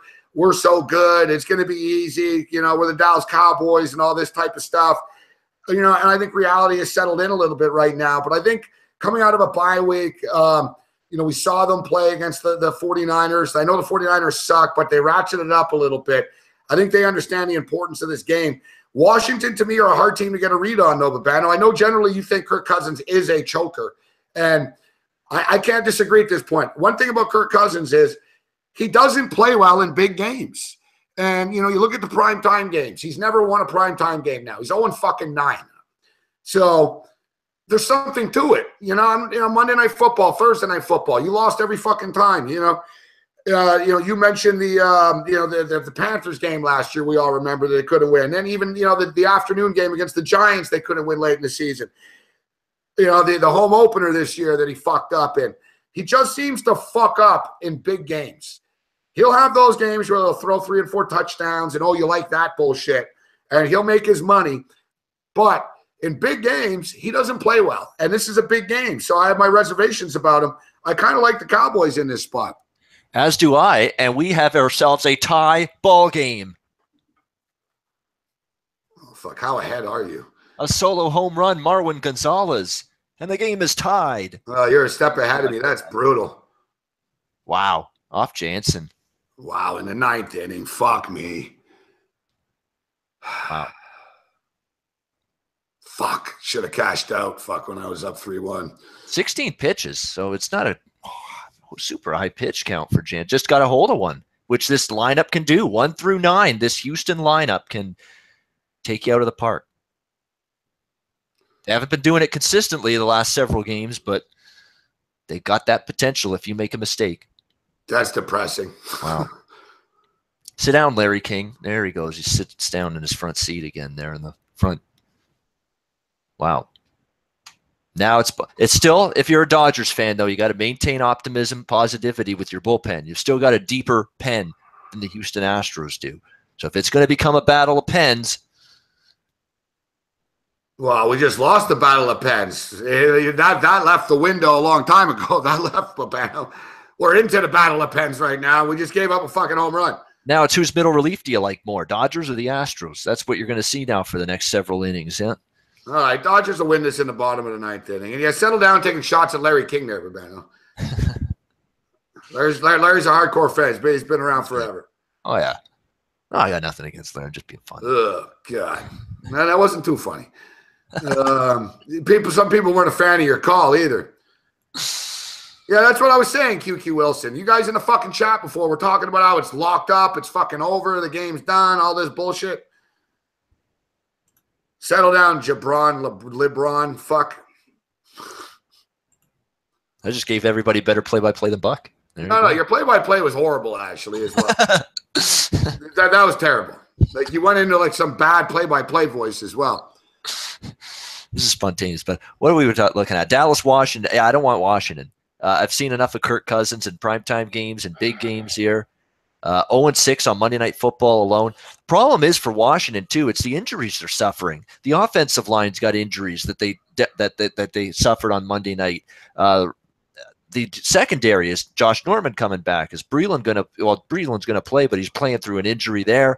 You've got Jonathan Allen on the defensive front who's out for Washington, and that's huge. That's a guy that they relied on in the middle of that defense. Stop the run, get pressure, collapse the pocket. He's not playing for Washington, so there's concerns for me with them. But at the same point in time, I'm not in love with Dallas and their defense. Washington, in theory, can move the ball. This is a game that I like the over in. Again, another game I was looking for points in at 50-50.5. But again, this is another one of those games where weather could impact the game. So it's one of those wait and see things, and hopefully we get a little better forecast before Sunday. Yeah, we're gonna have to keep our eye on this stuff. I'll say this right now: Dallas is a dead nuts over team. They really are. I mean, their offense is great with the balanced offense, with Prescott through the air, with Elliott on the ground. Even though his feed me crap, much like you, infuriates me. Their offense is great, but their defense has holes in it. That secondary is not great. Sean Lee is, again, up in the air, suffered an injury late last week. That defense is miles different with him on or off the field. So, again, Dallas can score, but their defense can be had a little bit. That Sunday nighter is interesting. Pittsburgh Steelers and Detroit Lions. Steelers are down to 2.5 point favorites in that football game. That's going to be an interesting one. We'll see how the Lions respond coming out of the bye week after losing a couple of games in a row. That's a great game. I get a feeling Pittsburgh's in for a tough game here. I know the total feels low to me, Babano. Looking at 45.5. I did do a double check when I saw that. I think indoors with all that talent, 45.5. Not asking that much, man. Yeah, Pittsburgh's defense is a lot better than it's been in years past. There's no question about that. I mean, look at Bud Dupree. Ever since it seems that Bud Dupree came into this team at linebacker, this defense started to take off late last year when he got in there, and it's carried over into this year for this Steelers team. They've played good on that side of the ball. I mean, you look at the 30-9 score against Jacksonville. Those were all defensive touchdowns pretty much that Jacksonville got in that game. They didn't move the ball against Pittsburgh. Kansas City didn't move the ball against Pittsburgh. Cincinnati moved the ball for one half against Pittsburgh. Then the adjustments came at halftime, and Cincinnati did absolutely nothing in the second half against that Steeler defense. So I'm impressed with the Steelers defense. That's my one reservation with the over in this game, but I don't love the spot. You're just coming off two huge wins against Kansas City and Cincinnati. You've got Detroit rested and ready off a bye. I'll say this, they're tough at Ford Field. I mean, they should have beat even Atlanta at home earlier this season. The Lions, they kind of got robbed late in that game. I think Stafford and the offense going to be able to move it a little bit. Defensively, they're still a little bit up and down, but I from a spot perspective, it's a clear Detroit spot, and I'd probably lean that way as a home dog. Washington Wizards now up 38-31. Big-ass dunk right there. Was that, now the Wizards are starting to raise it up a little bit here. John Wall's not doing much, to be honest with you. For the record, Lonzo Ball has 0 fucking points. I know he's not a scorer, but nevertheless, he's got 0 points and 1 assist. So Wall's getting overwhelmed here. But John Wall's not going off. Bradley Beal's the one that's Beal's been stepping up this year, guys. Beal seems to be evolving into the lead scorer of this basketball team. Holy shit. Looks like we're going to have a double. Holy fucking the Dodger fucking. Yeah, we got a double. There we go. Good. I held it in that time. Didn't want to spoil it. Yeah, double for Springer. Yeah, I'm glad you held it in. I mean, yeah. I'm glad you held that one in. Ugh, fuck. Now there's a fucking double here. Ugh. Let the sweat job begin here. It began a long time ago. Yeah, I'm trying not to sweat it out, but look at all these little plays now we're not making. Turner would have made that play a couple innings ago. Now they got a dangerous little hitter to deal with here in this Bregman. He's had a couple good hits in this. I know. Yep. I know. Fuck, man. 2 for 4 tonight, too. Oh, Jansen's got to find it. He's got to find a second wind here, Kenley. Now, you can see he's struggling a little bit, rocking on the mound a little bit, 27 pitches. Let's see if he can dig in. Alert Eddie's saying that Lonzo Ball's a skinny, white Ricky Rubio. I brought up a comparison. Ricky Rubio's fucking good. Let's not even go down that road, Ricky Rubio gets criticized, but Lonzo Ball's nowhere near as good as Ricky Rubio is. Let's be real. What's up, Bruce? Chad? What's There's up? Not enough of a resume for Lonzo Ball to even make that comparison yet, as far as I'm concerned. Yeah, well, yeah, it's a good point. I know shit, but Rubio's been playing well early for Kitchener Rain. Settle down, Kitchener Rain. It's 3-3 here. There you go. There you go. He got out of it. That's fine. Yeah, play on. It's all good. 209 tackles. What's up, 209? It's called adversity. It's called adversity. You got to deal with it. Dodgers have dealt with adversity. Exactly. You think they just give you the World Series trophy? Yeah. You think you're playing a piece of crap on the other side of the field? No. Yeah, what do you think we're playing? No, fuck you. I like toast. No, not fuck me. Fuck you. Get that heavy artillery out. No, he's not worth it. I'm not going to waste the bullet. Wow. No, I'm not wasting the bullet. That's even worse than having the guns come out. No, it really is, isn't it? That's even lower. Yeah. You're such scum that you're not even worth busting out the big, heavy assault. I don't like. Yeah, exactly. No, not even worth it. Insignificant. So yeah, 38-31 here. What's Wall got? Yeah, fucking Wall. He's got 2 points, 1 rebound, and 2 assists. So that's 5. He's got to pick it up here. Yeah, I know. We need 38.5 combined everything. Basically, we need him to hit a couple of threes. Like I said, Bradley Beal's got 9 points. The Wizards are pretty good. They're spreading it around. Beal's got 9. Porter's got 6. Scott's got 4. Wall's got 2. Gortat's got 1. Gortat already has 6 fucking rebounds. Fuck me. His fucking prop was 9.5. Remember, we talked about it before the game started. 9.5. Fuck, he's got 6 already. Toronto Raptors are down right now, 49-43. They're hanging around, though, in this basketball game. All right, before you want to talk one more NFL game, and then we'll throw some college out there, Urbano? Anything else in the NFL you want to move on? NFL, let's see. Was there one we haven't said that I've got a little lean on here right now? Maybe the Chargers, but it's dangerous, though. It's dangerous, though. It is. It really is. But I like this team on the road. I'd rather back them on the road than at home, even though they finally did have a nice home win against Denver. But that was just as much bad inept Denver as it was anything good the Chargers did.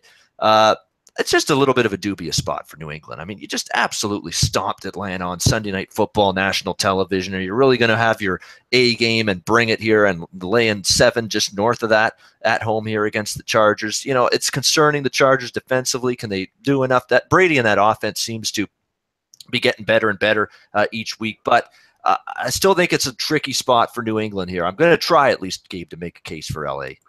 College football this week. Fun game, specifically that 3:30 slate.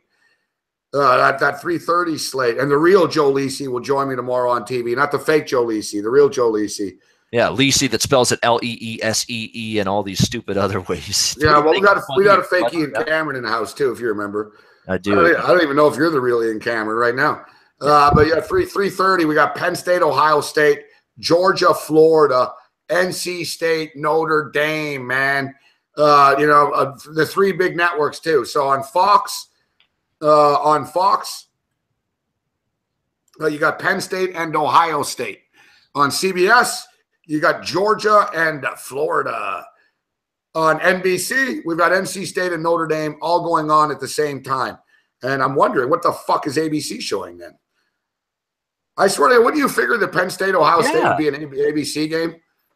Fox got the Penn State, Ohio State game. Wow. That'll be a Gus game. That'll be Gus and Joel Klatt doing that. Yeah, they have Big Ten rights now. Yeah. They have Big Ten rights. So, but what's going on Saturday afternoon that ABC wouldn't have football on? I don't know. So, and Tarico will do Notre Dame. He always does for NBC. And you've got the Nessler and Danielson for the Georgia game. There you go on CBS. So, but ABC, what are they showing? I'm baffled by this. Yeah. I mean, week 9. What week is this? Week 9. It is, yeah. I punch in week 9. It comes up week 9 pregnancy. I'm not pregnant. Fuck. Week 9. You better not be, my friend. You better not be. Yeah. Well, week 9 college football. TV sked. We got problems if you're pregnant. They're like, where's that? They have the where to watch type shit. That. All right, come on, here it is. Let's see. All right. Well, like ABC, like what? Saturday, ABC. All right, so ABC and ESPN have to have something college football. It's just probably not as good. Let me check on my guy. They've got Oklahoma State and West Virginia in the morning. Okay. Now, I'm on West Coast time here. All right, now ABC, I found it. No, that's ESPN. What? They don't have a fucking game. I know. I'm sure people are thinking, who cares? I'm just wondering. So what's on ABC? What sporting event is on ABC then this week? Like, why wouldn't they have a fucking game on at 3:30 on Saturday? Oh, it's piqued my interest. That's for sure. I'm They taking have a game on in the morning at 12 o'clock. They have Oklahoma State and West Virginia, but it doesn't lead into anything after. And like I said, like Fox, NBC, and CBS all have games. I don't know. It's just baffling to me. And good games. Georgia, Florida, NC State, Notre Dame is a phenomenal game. And then you've got, of course, Penn State, Ohio State, which is excellent. It should be excellent. All right. So, yeah, so those three games, I'll tell you right now, I'm leaning with I like Penn State. I think Penn State are a better football team. I think Penn State are going to win this game outright. I think Ohio State are good, but JT Barrett, they're one-dimensional. They can't throw the football. And I think Penn State are a more balanced, complete football team than Ohio State are. Yeah, it's a tough road game and stuff, but Penn State have shown an ability to play well on the road in the past. I just think they're a more cohesive team. Ohio State are a bunch of blue chips and all this. They're fucking good. I'm not taking anything away from them, but Penn State are 7-0, and they're 5-1, 7-0 straight up. They're 5-1-1 against the spread. There's no reason not to take Penn State getting points. It's a great game, and I think I'd lean to Penn State too, plus the points if I had to bet the side in this game, because Ohio State's really picked it up on offense, but we'll see if they're able to do it here. I think actually both offenses going to perform well in this game. I like the over in this game, 56.5, more than the side. Penn State's defense has not played anybody in terms of a good offense so far. Name the good offense Penn State's defense has played so far. They've played Iowa. They've played just Akron, Georgia State. They played Maryland, who's got tons of or Ohio State's played Maryland, tons of quarterback injuries. Penn State's played a lot of weak teams in terms of offenses. Sisters of the Poor, they're going to be in for a wake-up call against Kevin Wilson, that JT Barrett up-tempo offense, and Penn State's going to run up-tempo, and Ohio State's defense has faced the same conundrum. They haven't played a slew of great offenses. Rutgers, Maryland with quarterback injuries, Northwestern, Indiana, who have had quarterback issues all year. They've gone back and forth between Lego and the other quarterback there all season. I think both offenses take advantage. We have a higher scoring game there. Higher scoring. I think you get after it in this one. They're both going to run up tempo too. Both teams play that style. That's going to be a great slate of football at 3:30, man. It's going to have the national championship implications across the board here at 3:30. Total 57 in that football game. Penn State, Ohio State, 57. Gone up again. Yep. Yeah, Penn State's getting 6.5. I like Penn State getting the 6.5 points in that football game. NC State and Notre Dame. NC State, Notre Dame, another really good game. Two very underrated teams. NC State comes in ranked 14th. Notre Dame comes in ranked 9th. People are starting to pay attention. Oh, I think we just won. Fuck yeah. Yeah. Oh, fuck. Fuck. Bellinger just missed it. I mean, just missed it. Yeah. I never fall for that, dude. I'm not adept. I have great eye perception with baseball. I swear to God, I never think, oh, it's gone. But fuck, man. When I saw it swing and I saw the ball and the sound was down, I was like, that's gone. I was like, I think that's gone. Fuck, man. I thought it was gone. So close. I mean, we're talking just off the end of the bat by an eyelash, by a smidget. Well, the problem is he hit it to the furthest part of the field that could have stayed in, dead center. Yep. Dead center. Looked like it was about 2-3 feet from the fucking wall. Oh, at this stadium, at this ballpark, that's damn near impossible. You got to basically lift the damn thing out to Timbuktu to get it out of the ballpark at center at this stadium, Dodger Stadium. Oh, good luck with that. Oh, God. Yeah, the show is live, butthole burner, but you're not, fuck.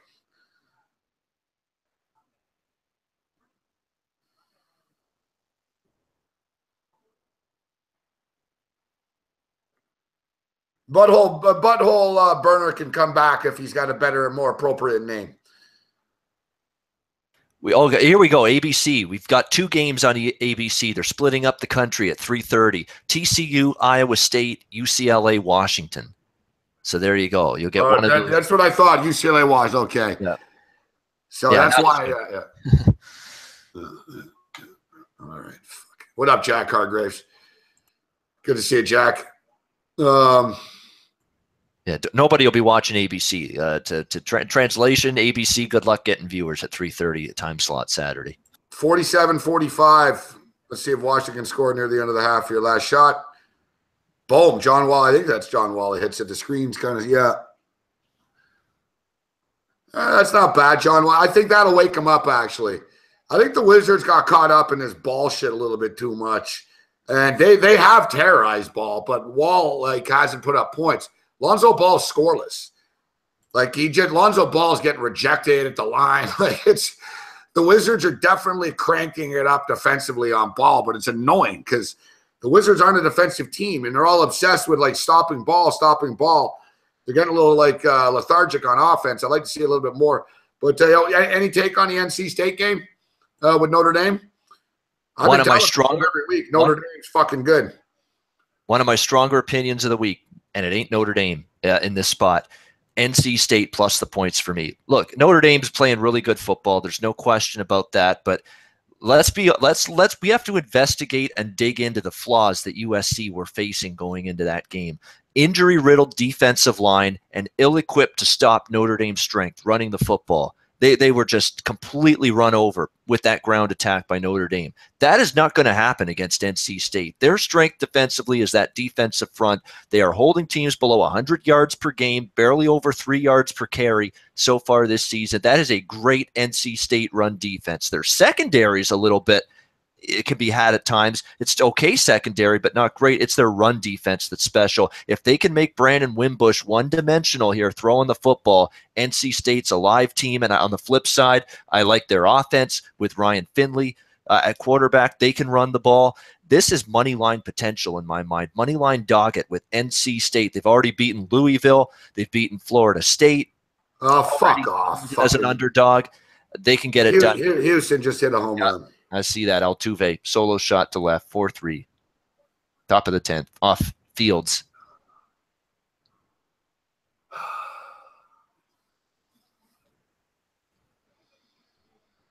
A breaking ball that got hung about.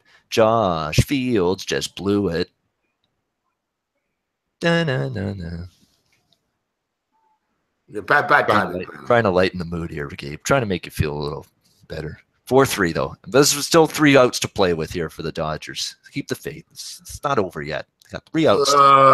Fuck. Faith. Confidence. Happiness. Smile. Smile. Holy fuck. I should have just cashed out when we were up 3-1. Holy shit. Fucking Dodgers could be going into a fucking Hornets nest now. Showing some damn stones, this Astros team. I give them credit. Uh-oh. This fucking game's just all home runs, huh? Home run city, yeah. Fucking motherfuckers, man. There goes my over. Or my under. Oh, another one.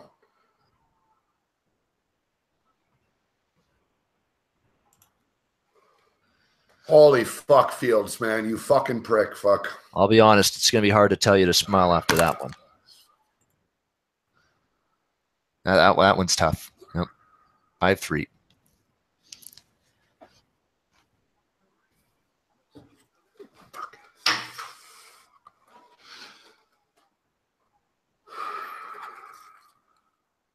Fuck, man.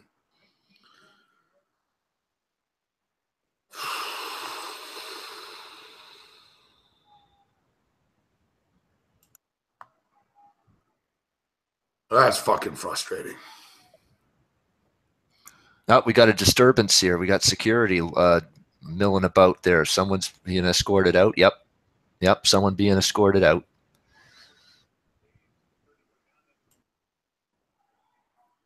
I don't know. If this guy was trying to run on the field to punch Fields in the face, I fucking approve. Yeah, that might be what he was trying to do. Yeah, you fucking idiot.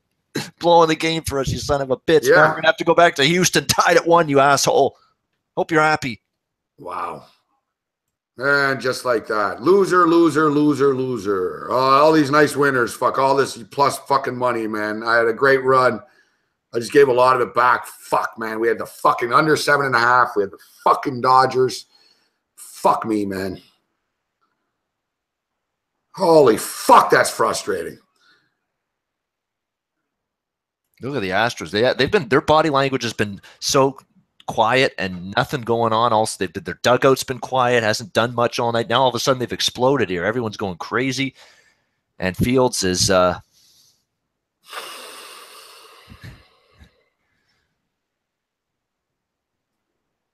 Let's put it on the Raptor game. Yeah.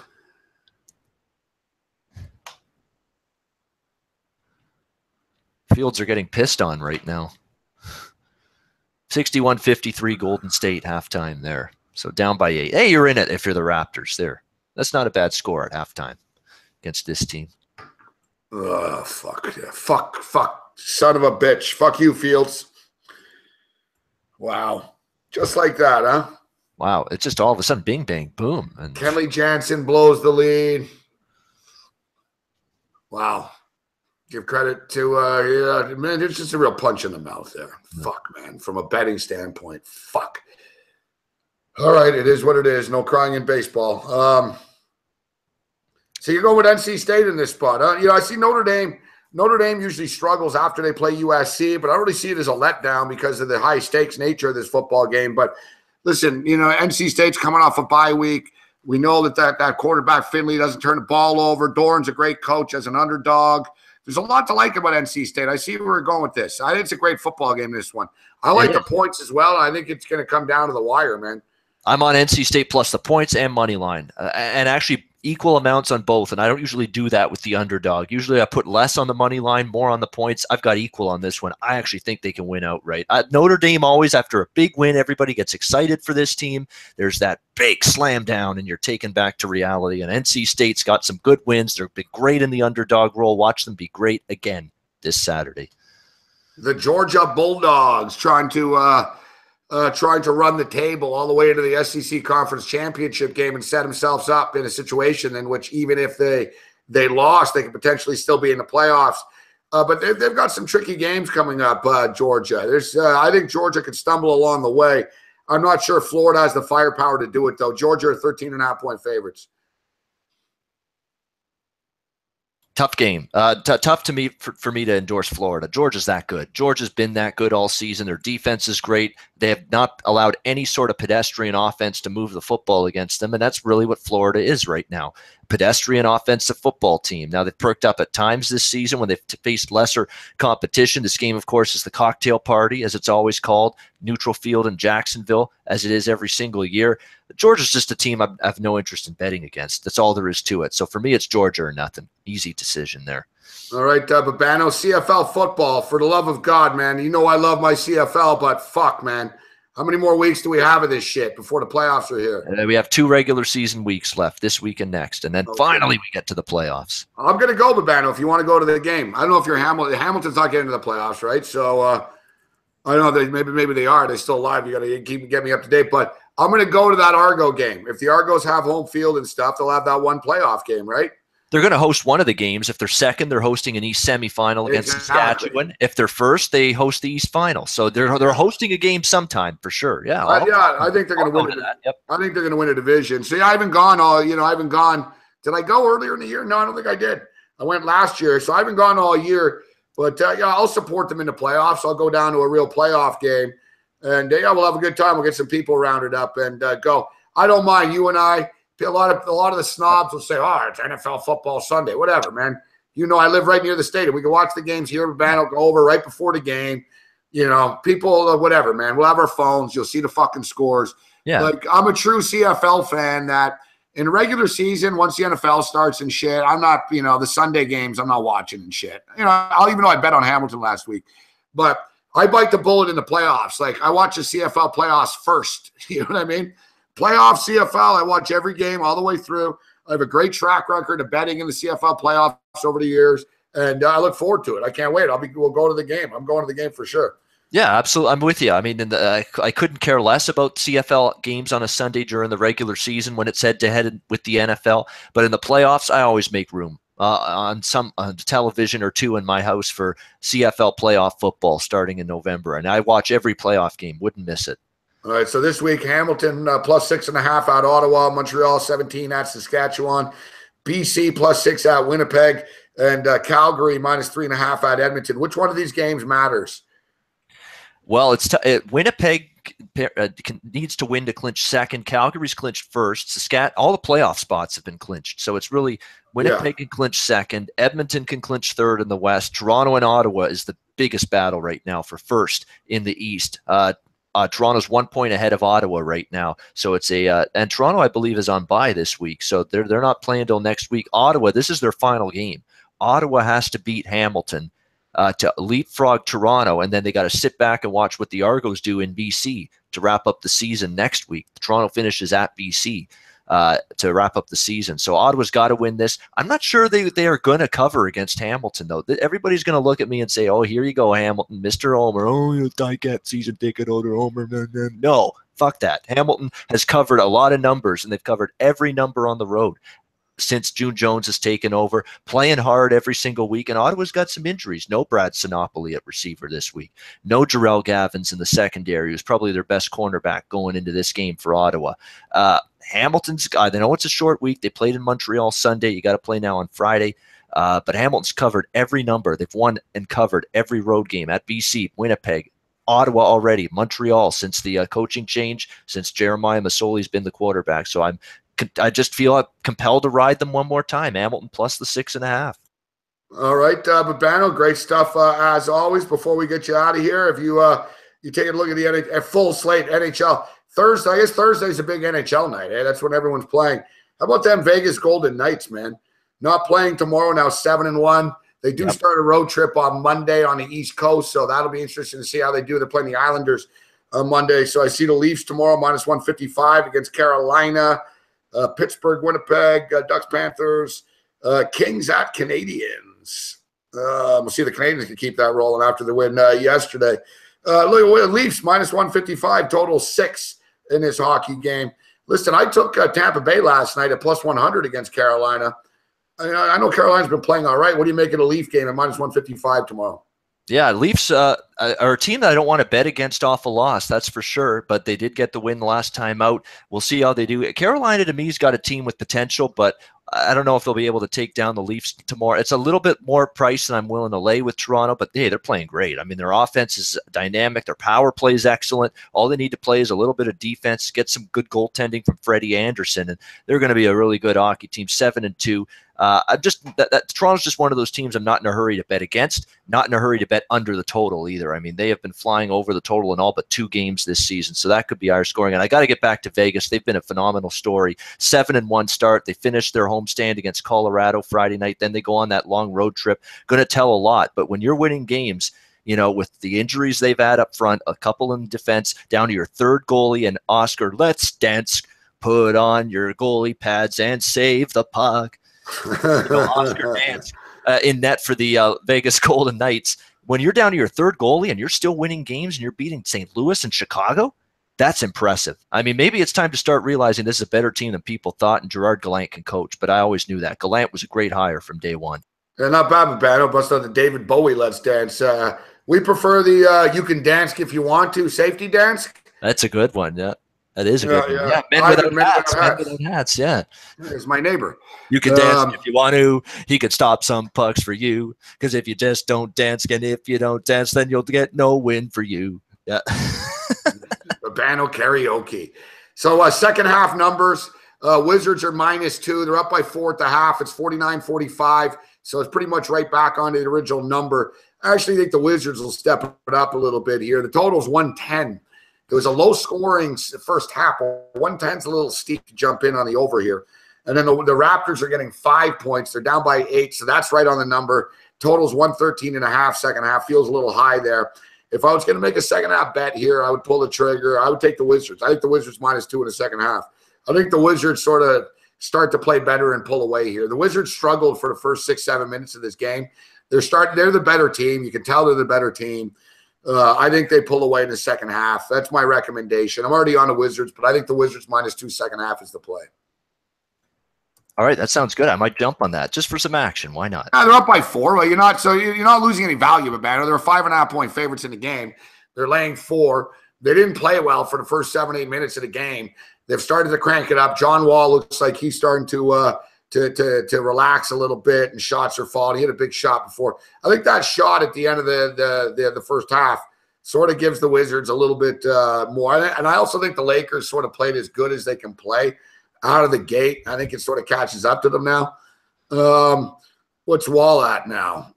6 points, 1 rebound, 3 assists. Fuck, so he's at 10. We need him to fucking go off here and hit some fucking shots here in the second half.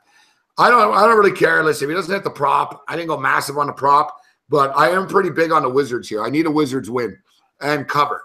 And hold on, Raptors. Stay within the number at least. Yeah, that'd be nice too, considering I'm going to lose quite a significant play. Fuck, I'm an idiot. Fuck. I kept clicking on the in-game under in that baseball game. Fuck, but you don't expect Kenley Jansen to give up a home run like that. You just don't. No, right? Or 2 runs, you know? Well, he gave up a run on, but it was an inherited runner when he gave up that one. The solo shot in the 9th was all his, that one. Game of inches if Puig makes that catch, huh? Fuck. Yep. That's what started it. You're right. Off the tip of the glove, that close.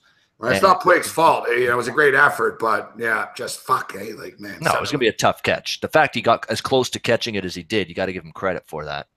Yeah. Okay, Babano, you're class act. You're a bad singer, but you're a class act, buddy.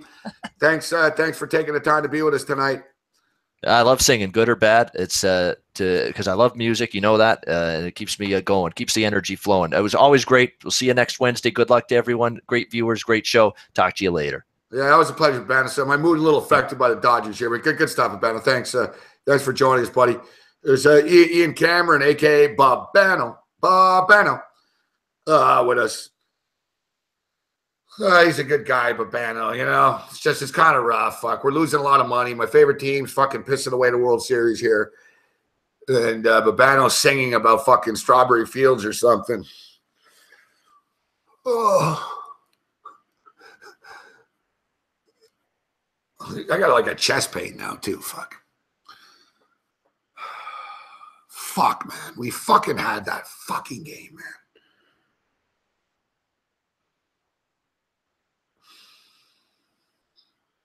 I'm going back to the baseball. I haven't looked here. Oh, 5-4. 5-4. We got a run. Did Puig just hit a home run?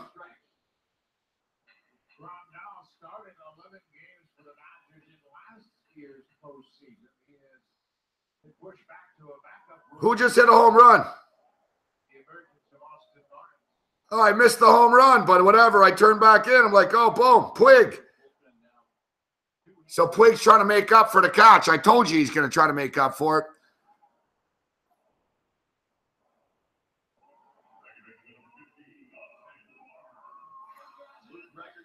Fuck, 1 out.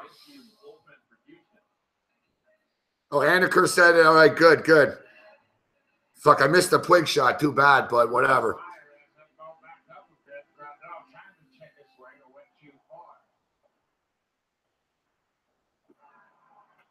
Two out. Sorry, 1 out right now. Two guys up in the pen. I can't find my Dodgers cap delta. It's really pissing me off. Fuck.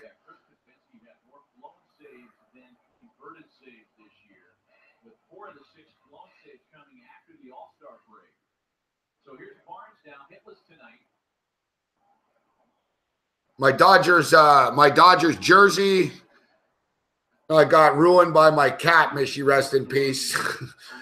I have a Dodgers jacket in one of these bags here somewhere, but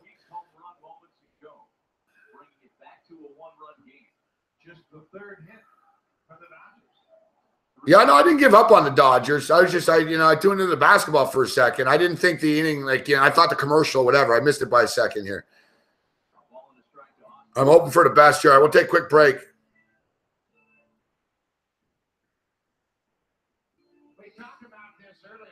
Motherfucker. 51-51 now. Wizards are stumbling here in the second half. Fuck, man. This is pissing me off. Come on, Wall. What are you doing? Fuck.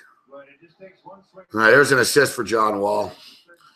Let's raise this shit up a notch here, man. What is this? Going to be, Let's push the pace, Washington, and pull away. All right, we'll take a quick break. Fuck, I need to, man. Bong break. Fuck, this pisses me off.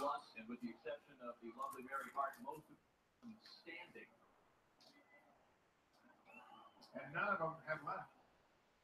A trait you see often here at Dodger Stadium.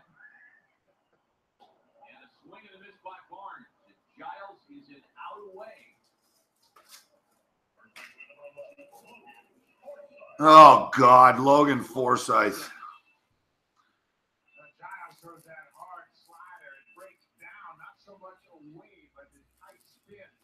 Well, Logan, you can make up for fucking us all year. We're fucking. This is like the worst possible guy to have up here right now. I don't know. Maybe he can shock us and hit a home run here. Come on, Logan. Forsythe started yesterday, went over 2 with the base on balls. And takes strike 1. That looked low to me, fuck. Altuve and Correa with the back-to-back home runs against Josh Fields in the top of the 10th inning that have been the difference. Marwin Gonzalez tied it with a home run against Hanley Jansen in the 9th. Weak counters with a home run. And now a 1-1 count to Logan Forsythe. Well, it can happen in this ballpark in a hurry. I was here to witness firsthand one of the most amazing comebacks I've ever seen or dreamt of in 2006 when the LA Dodgers hit 4 home runs in an 11-pitch span to tie a game against Trevor Hoffman and the San Diego Padres. They would win it on a 5th home run in the bottom of the 10th.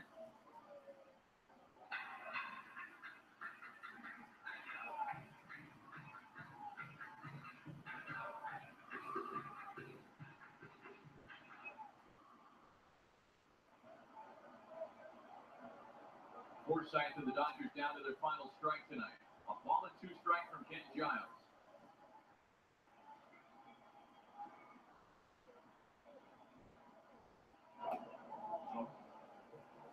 I mean, this is going to go down if the Astros can hold on and finish it as one of the biggest snatch-and-backs I can recall in fall history.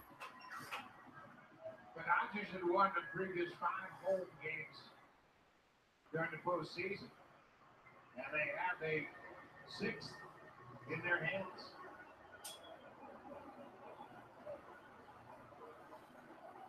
The 2-2. If the Astros can get this final out, but then everybody's going to start talking about it. All of a sudden, 5 runs on 12 hits. 5 runs on 12 hits. The Astros hitting on the road for the first time. Swinging the bats well away from Minute Maid Park. Coming alive late, doing it against. Come on, Forsythe. Get on base. Kiki can do this. 40 save guy. He strikes to Logan Forsythe. Giles, full count pitch home. Misses for ball 4. All right, this is just like Kirk Gibson. Mike Davis was a free agent. He was kind of a bust during the season with the Dodgers, and he walked and he got on first base and he got driven in, and we won the game. It's a little known, talked about thing. Davis got on base. Forsythe just did his job. Forsythe does a terrific job. He's got a great eye, terrific pitch recognition, and he knows he had to get on base somehow, and he works Giles to the wall. But how about the way this postseason has played out? Kike Hernandez didn't start this. Hernandez going to hit a home run here. 3 home runs against the Cubs, and now he's got a chance to get the Dodgers back into this game here in the 10th. We talked yesterday about the split for Kike Hernandez, how he is much, much better against left-handed pitching. Just a 159 hitter against right-handed.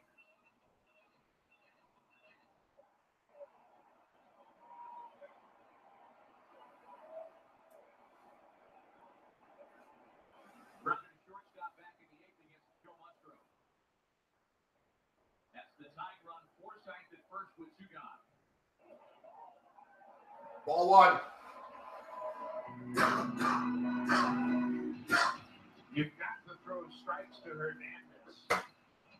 He's in the 9th spot. Chris Taylor is waiting on deck. Yeah, that's a guy that Giles and the Astros do not want to contemplate having a chance.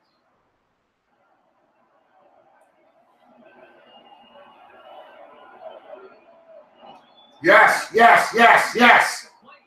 The tying run advances into scoring position on the wild pitch charged to Giles. All right. We just need a single. We just need a single.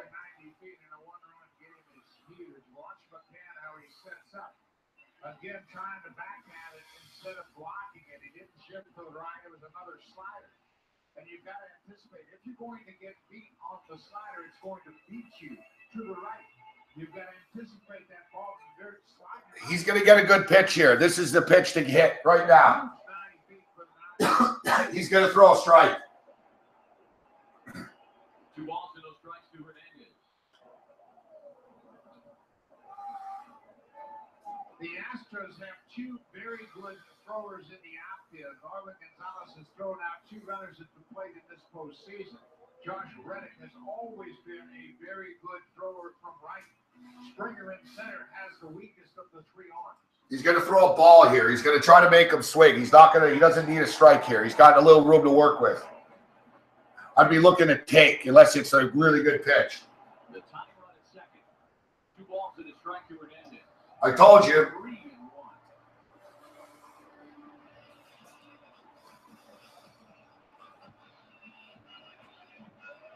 If he reaches base, I wouldn't be surprised if they go to the bench. Just a better matchup. Just the way things are going. He's not going to get a good pitch hit here. First base is open. They don't want to get beat with first base open. Don't swing, fuck, unless it's really there. Yes! Yes, yes, yes! He's safe! He's safe! Yes! Fuck yeah, Quig! Yes!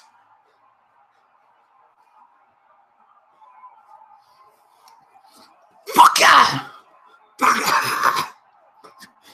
Ah!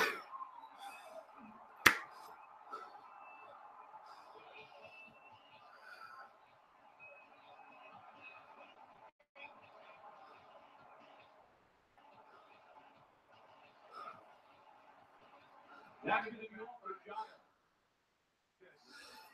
And all of a sudden, Quig. Unfucking believable. That was so close to the plate. Everyone thought he was going to score. I'm like, fuck, it's going to be close, man. He just got in there, man. I fucking knew it. Kiki, he's fucking clutched, this motherfucker, man. People, all these fantasy guys say people aren't, oh, that was so close. Safe, safe. This World Series is living up to the hype. 2 of the best teams in baseball going fucking mano a mano, man. Look at that. Look at that. What a slide right in there. Oh. What a fucking, wow.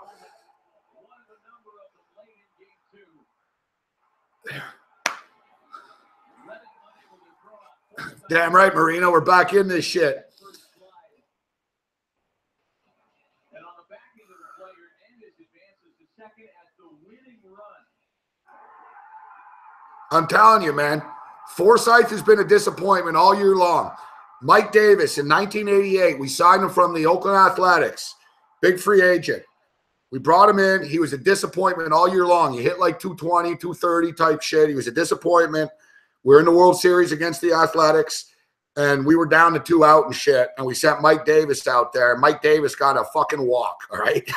And then Kirk Gibson hit the home run. When I saw Forsythe up there, you heard me say to you, I said, this reminds me of the time Mike Davis was at bat in 1988, and he's going to get a walk, and we're going to fucking – I said we're going to hit a home run after. But when I realized it was Forsythe, I was like, man, this is 1988 all over again. You've let us down all year. You're going to get on base, and you're going to be the run. And it fucking happened. I'm telling you, everything's tied with Dodger history. Right field, right field, right field. Kirk Gibson, right field. Turner, home run, right field. This hit, right field.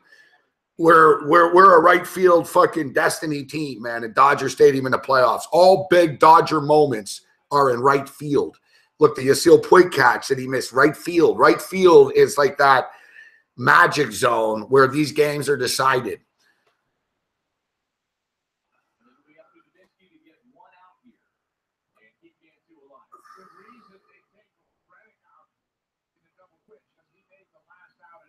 Yeah, we're going to get this. The LA Dodgers are going to win, and the LA Lakers are going to lose.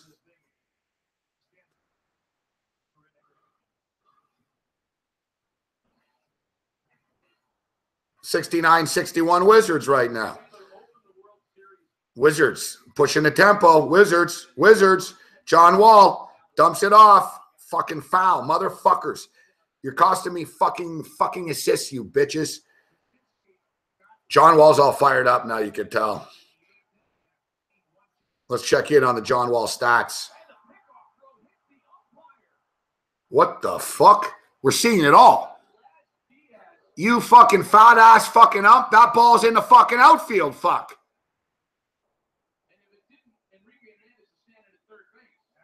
What the fuck, you fucking dumbass? It's not the ump's fault, fuck. Fucking the pitcher. Fuck, man. Fuck. What are the odds? Fuck the ump. It hit him right in the gut. It's not the ump's fault. Houston's melting down, man. We got this. Let's go. Look at the pitcher. He's wild. He's all over the place. I've never seen that before. In a playoff game like this,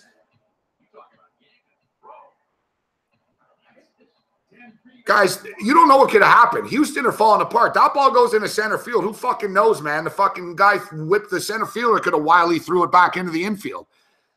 Like, they're melting down here. They're fucking lucky that ball hit the ump. Ball. With the double switch, the Astros lose their strongest outfield arm in Josh Reddick. Haven doesn't have what up, Donnie, right side?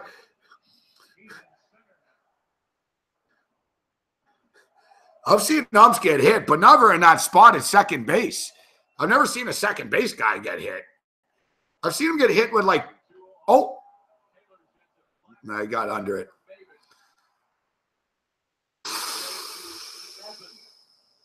No, Giorgio, I was thinking about that, buddy.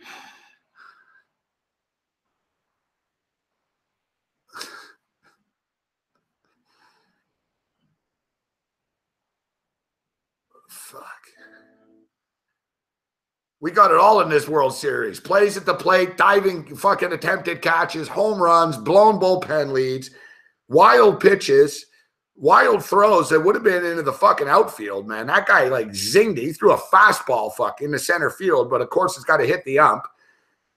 Whatever. It wouldn't really change much, but it could have. You don't know, right? You know, like, you don't know. Like, Houston could have fucking, for all we know, that could have went past the center fielder, fuck. Like, who knows? Like, they're falling apart now. They could have done something stupid. You don't know. You know, they could have freaked him out, runner on third. He could have wild pitch suddenly, and we win the game. Like, you know, Houston caught a break there, fuck. That hit the ump, fuck.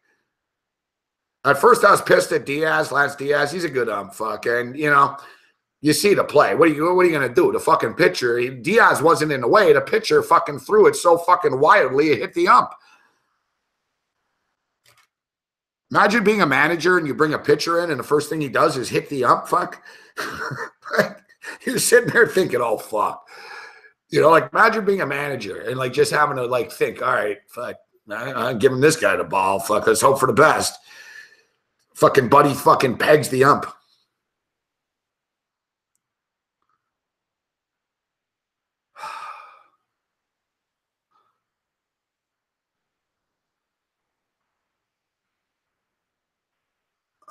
Like, I'm telling you, this World Series has it all, man.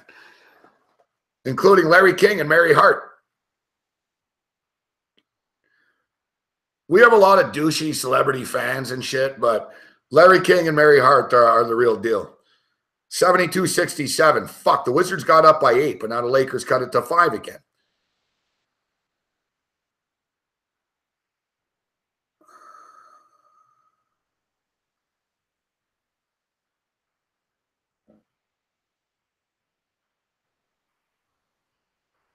Great baseball game.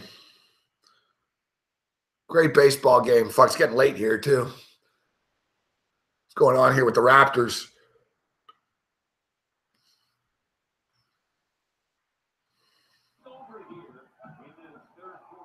Matt Devlin, Raptor broadcaster, does a great job. We got a game, 79-75. Well, I'll make it 81-85 as soon as I tune into this score. 81-85.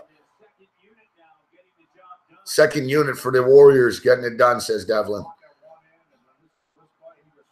Leo Rowlands and Devlin, good combo. I like these two. Boom, Raptors, basket. 241st sellout. I told you, the Raptors are a good team. People shit on the Raptors. It pisses me off. Look, it's 81-77 with the best team in the league. We're battling with the Warriors. We're going to fall short. Let's hope we can cover the number. They're just going back and forth here. Curry just scored. 83-77. Raptors, boom, score. 83-77. Good game. Kyle Lowry and DeRozan, a little two-man basketball. Boom. Like I said, I like my Raptors' chances this year, guys. In the Eastern Conference, I don't fear anybody. Yeah, we got, the Cavs are going to be a deal, whatever. But so what? Bring them on, fuck. Let's play them. Here's Kyle Lowry. Nice move, Lowry. Ah, fuck. Fucking Lowry. Nice spin move, but then he got stolen. All right, what's going on in this Wizard game? 72-67. Little timeout right now. Wizards are -6.5 in game. Dodgers and Astros. Holy fuck. Astros running on first. Right now, the in-game number, you get the Dodgers at +145.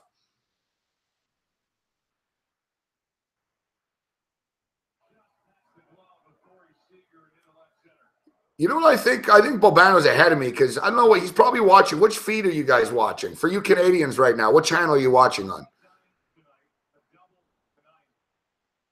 Because we have a choice. We get the Fox feed and we get the international feed. And the international feed is damn good with Matt Vazgersian.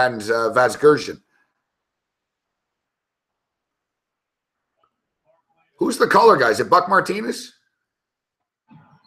Who's doing the game? Is it Vazgersian and Buck? I don't know. I'm so involved in, I've actually had it on Fox more than the other one. So I don't know. I think Babano, because Fox is probably slower. I think the Sportsnet feed we're getting is quicker, to be honest.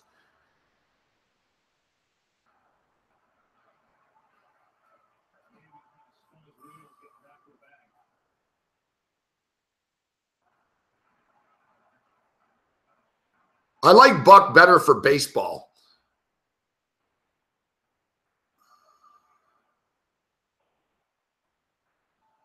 Yeah, Sportsnet's ahead of Fox. Eh? Okay, that's what I thought. Exactly. That's why I was wondering why Babano was so ahead of me.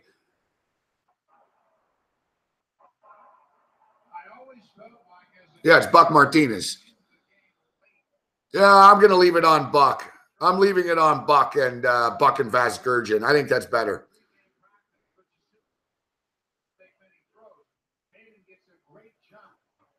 Me too, apathetic bystanders. I don't really, I'll bite the bullet. I don't really care.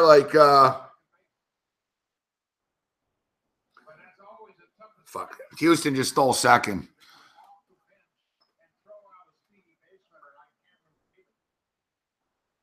No out runner on second base.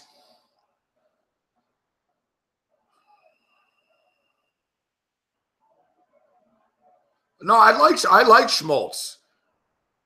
I think Schmaltz is good. I think Buck is okay for playoffs too. He doesn't overdo it. I think he's good. But I'm a big Matt Vazgersian fan.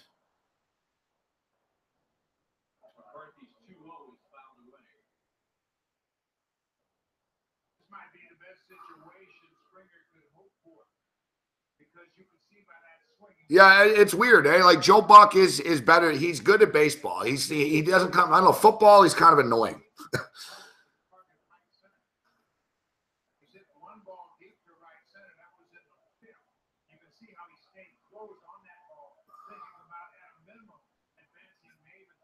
Yeah, I don't know why they're not laying down a bunt either. I'm glad they're not. It wouldn't surprise me if they try to here though. Nope.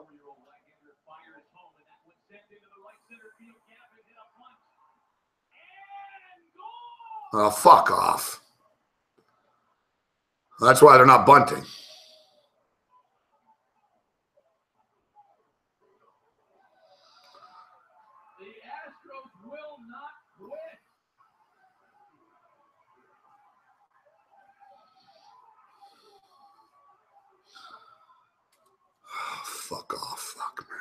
Fuck, I can't take this shit. Fuck. Then why we come back then? Why do I, what? Fuck, all right. We're going to try to come back again. No reason we can't.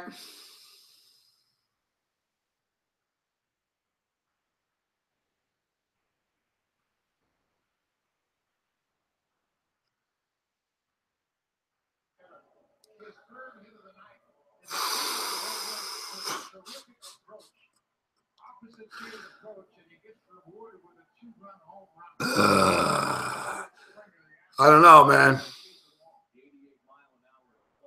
Yeah, it should be, Andy. I'm going to tweet it out right after this show, buddy.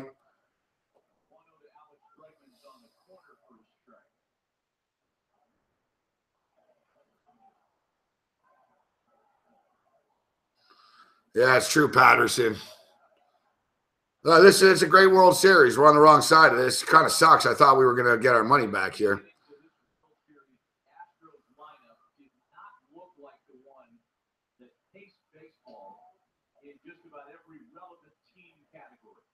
That was just painful. For the record, right now the Dodgers are plus 1,000. You get 10-1. Fuck that. That fucking sucks, man.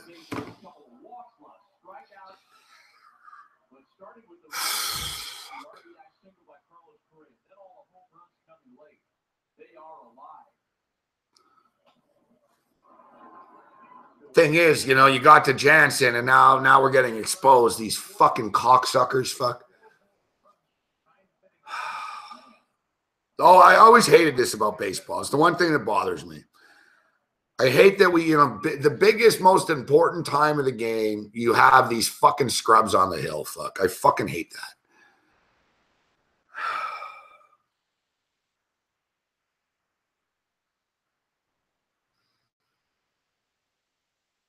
I mean, but you can't win. Like, what do? You bring in a starter at 5-5, you go, fuck this, man. I'm not going to McCarthy. We're going, and you call someone. You tell Alex Wood, you're in, fuck. You're pitching. I don't care if you were pitching Sunday. You're in now. Get in there. And then if Wood gives something up, you're like, well, why didn't you, the Expos did this in 81, fuck. And we still talk about it. Should have put the bullpen in instead of Steve Rogers. And then they say, well, we wanted our best guy out there. But in hindsight here, I'm not happy losing with these fucking scrubs on the fucking hill in the World Series, man. Now we're going to go back. Why 1-1? It's like, fuck, we had this fucking game, man. Dave Roberts isn't, we're slipping here a bit today, Bip. Fuck, man. 76-69 for the Wizards. Fuck. Let's pull away here. Fuck. It's going suddenly.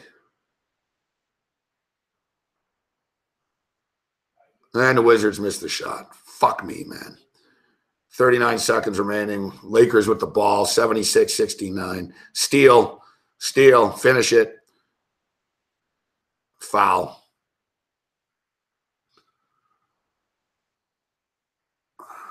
All right, let's stay positive. We can come back. We're the Dodgers. Down 2 runs. No big deal. Let's go.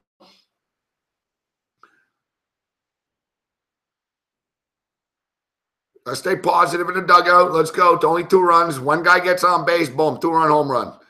We got this. And you missed the free throw. Fuck. You fucking idiot, man. You're an NBA player. Hit the fucking shot, bro.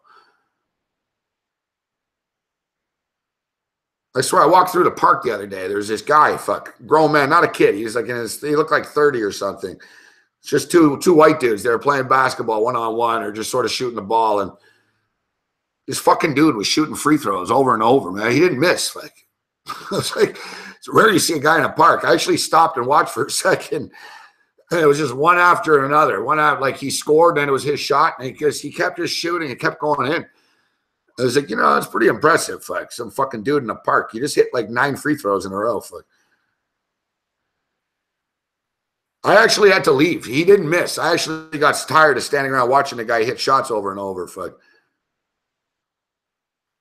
3-ball. Boom. That was a big 3. His foot was on the line. Still, Wizards close out strong, up by 10. John Wall starting to step it up a little bit. 16 points, 7 assists. How many rebounds does he have? John Wall. 16 points, 1 rebound, 7 assists, up to 24. We're not. Fuck. It's too short.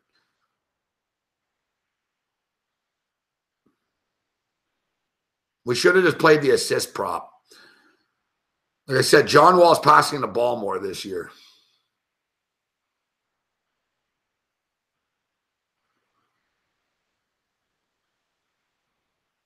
But whatever. We'll take it. It is what it is. I'd rather be up 10 than up by 4. Fuck.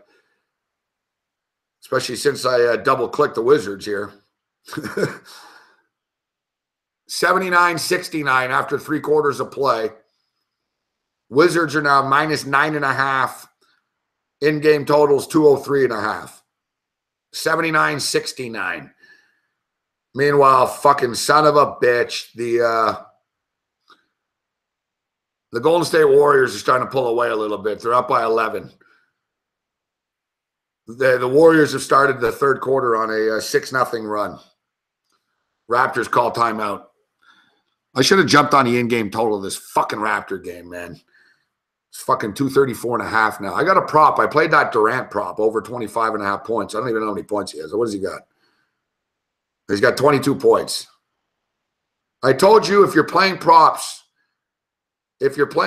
with these guys, you got to take a look at Durant. Like, Durant's the most consistent guy. Curry's got 23 actually too, so he's right there. We should be able to get the Durant prop.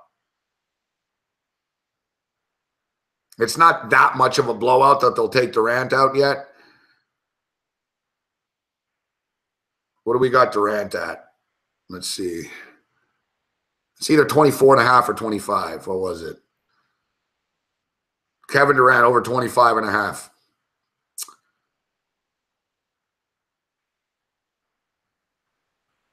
Kevin Durant over 25.5 points. See, he's at 22 now. We should be able to get this. There's 4 more points for Durant. That'll soften the blow of our Raptor bet too. That's what I like about the props. They're sort of like mini insurance plays, you know? What fucking channel is the Raptor game on though? Sportsnet 1? Sportsnet 360? There it is, Sportsnet 1. Fucking Sportsnet. Yeah, it's depressing, guys. I'm a Dodger fan. So this one's personal.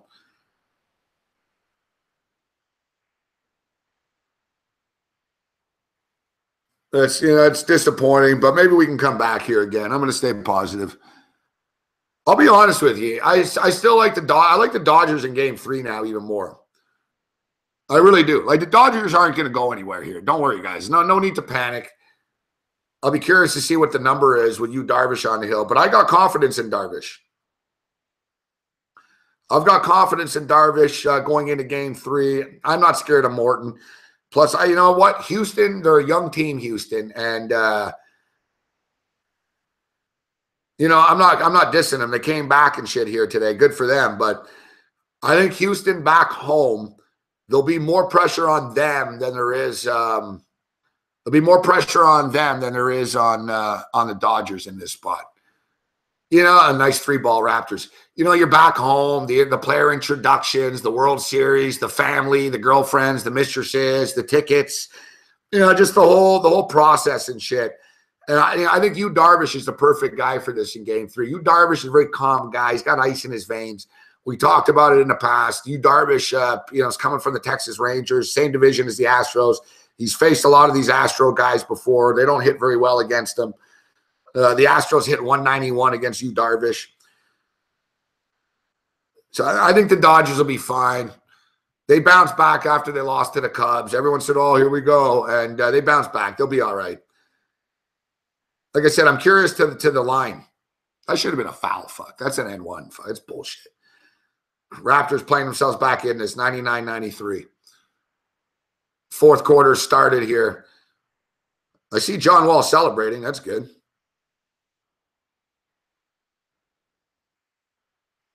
Oh, no, that was the replay. Fuck me.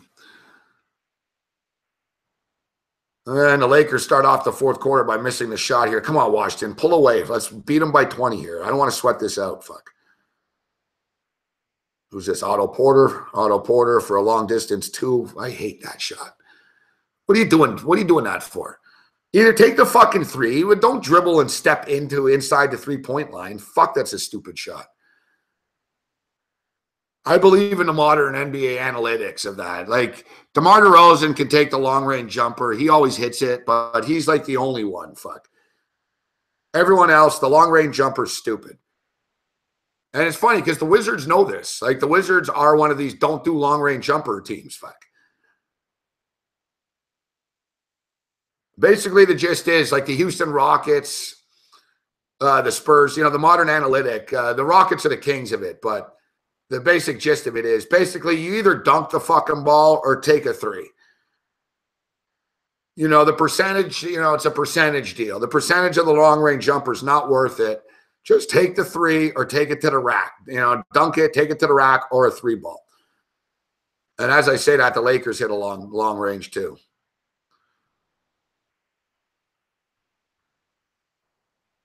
But the kid on the Lakers just hit the two from right inside the three. Why don't you just take a step back? It's just dumb. Fuck. Here's a three ball from the Wizards, and it misses. Fucking Washington, man. Every time you guys are about to pull away, you don't. Fuck. John Wall's not on the floor right now. The Wizards bench is out there. I don't like this. Fuck. Lonzo Ball for three. Thank God it was Lonzo. Fuck. Misses. I don't like this, though, Washington. Get your starters back out here. Fuck this bullshit. I don't like this. John Wall, what do you got to track? John Wall's got a tracksuit and a hood on. What are you done for the day? We're only winning by 8 here. Fuck. Let's go.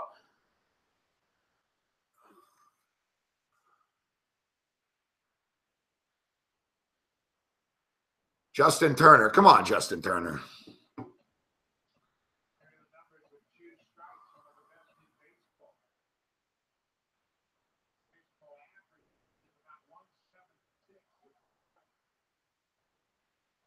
Oh, the Breakers playing? Australia, NBL. Oh, yeah, here we go. Breakers in 4 hours. It's a revenge spot for the Brisbane Bullets.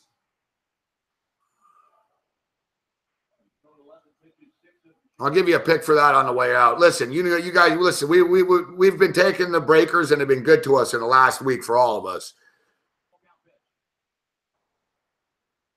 We can't go back to the well every game with them just because they're our team. Doesn't mean they're going to win every game.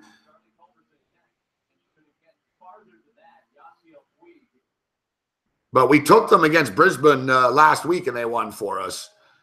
They beat Melbourne on the road. New Zealand are a good team this year. Playing good basketball, the Breakers.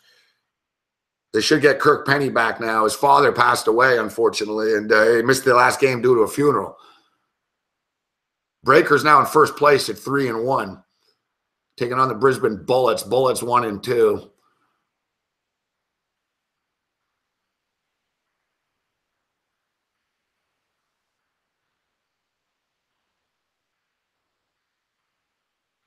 There's no reason not to take the Breakers, really.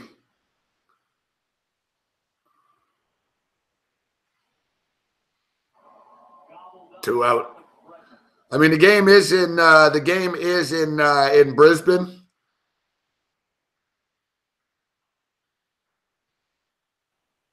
It's like the Brisbane Bullets played the Phoenix Suns last week or 2 weeks ago. Remember we were talking about it. I don't know, too bad the Breakers didn't play any NBA teams. That'd be cool. We'll go see a New Zealand Breaker game against an NBA team. Yeah, New Zealand Breakers plus 2.5. Yeah, you know what? I think the over's the play. I think the Breakers in the over, like I said, you got to be careful going back to the well every week with the Breakers, but they're better than the Brisbane Bullets are. They're playing good basketball. They're a good road team, New Zealand. They can win on the road, New Zealand. The Bullets are not a very good defensive team. I think 168.5 is a little low. I think we can get the total. I'd put more on the over and a little play on the Breakers. We should note, though, this game isn't for another 4 hours, so it doesn't start till 4:30. Home run. Home run. Can we do it? Can we do it?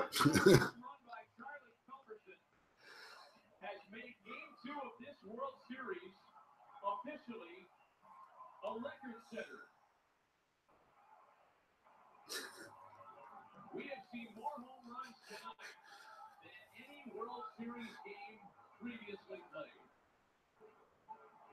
Yeah, I know, Tom Marino. I had the under, and I was sailing along. I thought I had the bet.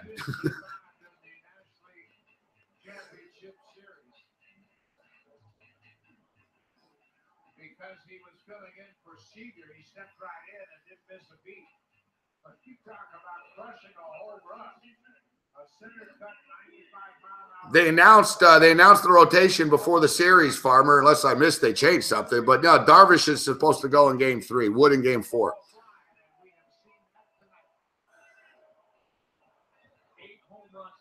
Man, this is some crazy ass shit. This game.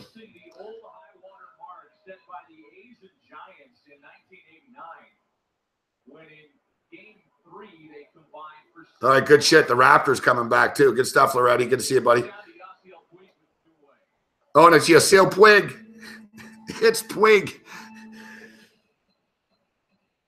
Can Puig hit a fucking home run here?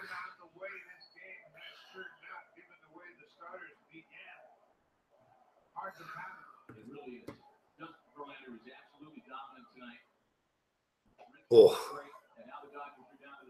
that was a nice pitch to swing at.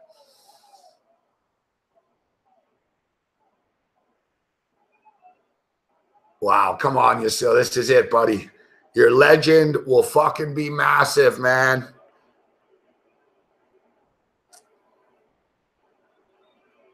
Yeah, the Raptors have made a point of that, Tom Marino, a better ball movement. They know that they were too isolated last year. They weren't at the beginning of the year last year, the Raptors. They were scoring like 118 points a game, but as the season went on, they started to just sort of play ISO ball.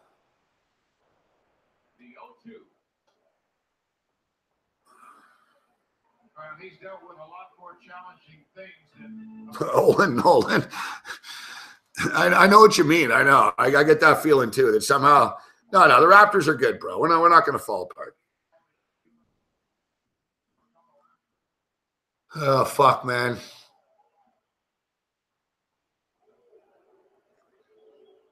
Come on, Puig.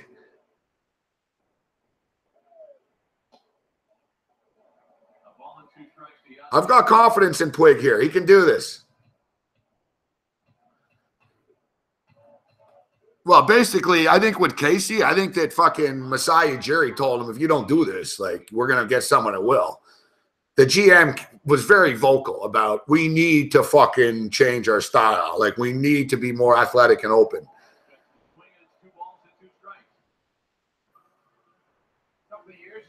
Good stuff, Rich Banks. I can't wait to go to my first Raptor game of the year. I haven't gone yet. You know, we're doing these shows all the time, but I'm seeing it like I think there was a game November 20th. I forget who it was. It was Oklahoma City, I think. There was a game there's one game I'm going to go. It's November 20th, I think I'm going to go. I'm going to be in New York City next Wednesday. Houston Rockets are playing the Knicks on Wednesday night, but I'm going to the football game on Thursday night, so I don't need to overdo it. No, he didn't swing. No, not yet, Vito. They're moving to San Francisco in a couple of years. Yeah, the thing is, Tom Marino, the Astros have the lowest strikeout rate in baseball. Yeah, they're moving to San Francisco in a couple of years on the waterfront there, Pier 49 or whatever it's called.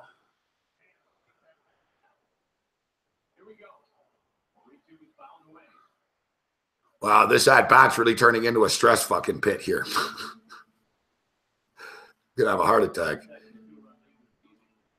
No, I don't think it was Casey Muhammad. I think it was DeMar DeRozan. I think DeRozan just sort of was a lot like Carmelo Anthony. The ball just sort of died with him. The Raptors were winning games with DeMar doing that, so they sort of became dependent on it. Wow, another one.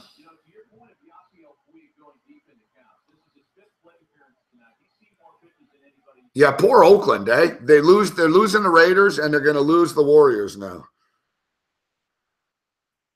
The thing is, whatever. Golden State, you know, Oakland and San Francisco is the same thing. It's just a bridge. And people of Oakland, you can't really bitch that much because before they were in Oakland, they were in San Francisco. So, you know, they didn't get the arena. The Cow Palace was shit. They moved. They moved to Oakland. Now they're moving back. You know, it is what it is. Come on, Puig. Here we go again on 3-2. Fuck. And the Astros survive game 2 on the road.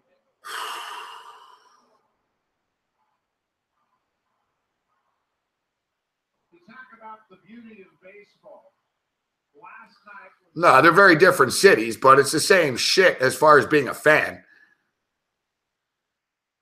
the pitcher stuff, but this one was just as exciting and interesting as they went back and forth all night long. An absolute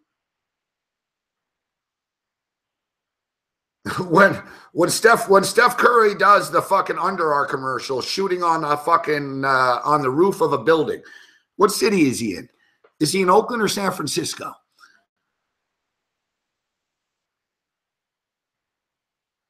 I get it. The San Francisco 49ers and the Oakland Raiders have different fans and shit, but they're all Warriors fans. It's a fucking bridge.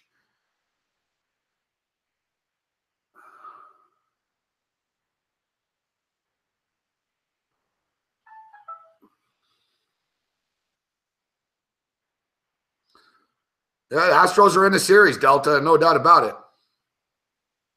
I'm scared to look at this Wizards game now. Oh, fuck, of course. They're only up by fucking 7. It's a stress job. It's a stress job, the game. Fuck, man. Fuck. What about fucking Durant? He's got 25. We need a half a point from Durant. 104 in the Raptor game. We'll see if we can get a line before we wrap up here tonight for game 3 of the baseball.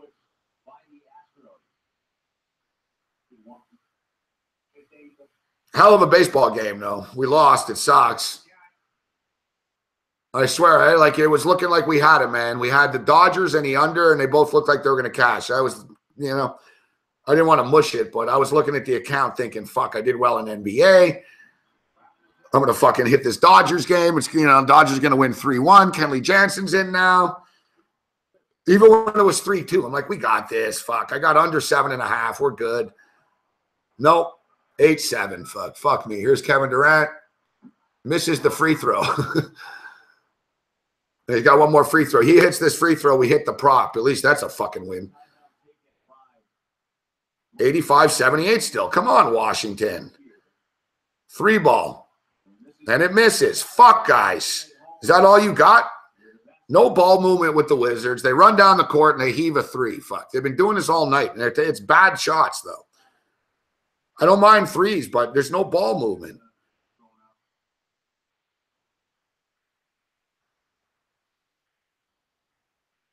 The Lakers are just bombing 3s. Not a good game, but eventually the Lakers are going to hit a 3. And here's Wall to the rack. Come on, Wall. Finish it. Doesn't go in. Fuck.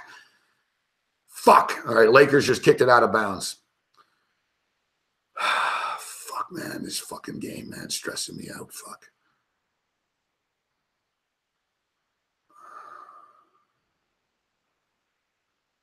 I need this win after this Dodger loss, man.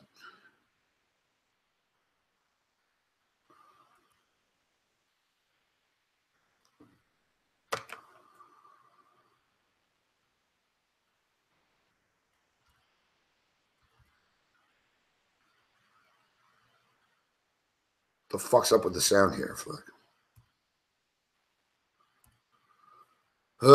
It's betting on sports, eh, boys? Betting on sports.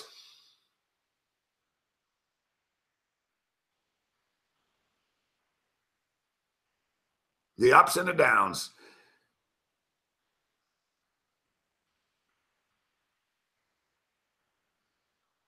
I'm on the Miami Dolphins tomorrow, Jay. +3. I prefer the Dolphins on a teaser at +10, but I don't know what to tease it with. What are the shitty college games tomorrow? Gonna have some shitty college football, no doubt, tomorrow night. Remember the good old days, especially now. There's no World Series game. Like, why wouldn't ESPN step up with a good game? Like, I don't understand this. I remember Thursday Night Football used to be, decent games on Thursday Night Football. Now you just get shit. Fridays become sort of a little better, actually, but Portal's in my DraftKings lineup, actually, tonight. All right, college football tomorrow, Toledo at Ball State, 24.5-point game. Eastern Michigan at Northern Illinois. Northern Illinois -7. South Alabama at Georgia State. Yeah, real barn burners here. Oh, and DeRozan with a slam. Raptors take a fucking 108-105 lead with 3 minutes remaining. Raptors aren't fucking around. Curry misses a 3. Wow. Are Raptors going to money line this game? Kyle Lowry.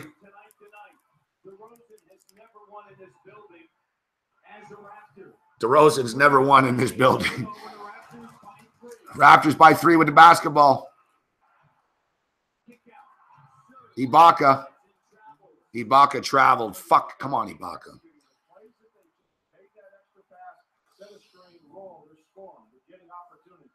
We're seeing this in Delon Wright. Once a game, he throws the pass, you just go, whoa, where did that come from? Yeah, man. Delon Wright's a good player, man. I like this kid. I've been asking to get him playing time for years. Fuck. I said last year, enough of this Corey Joseph shit. Give Wright a chance. Curry misses another 3. Raptors get basket away from burying this shit. Fuck. You're up 3 right now. There's 2 minutes left. If, the Warriors keep taking threes and missing. Come on. DeRozan, boom. Toronto's up 110-105. Come on, Toronto. Shut up the fucking haters.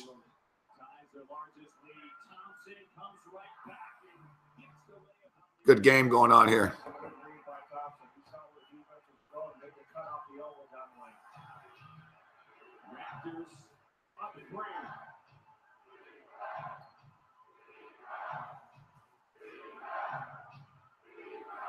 Yeah, DeLon Wright, the kid out of Utah.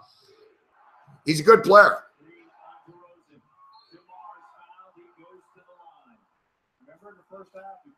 It's a miracle. We actually got a call, but Draymond Green fucking mugged them. They didn't really have much of a choice but to call it.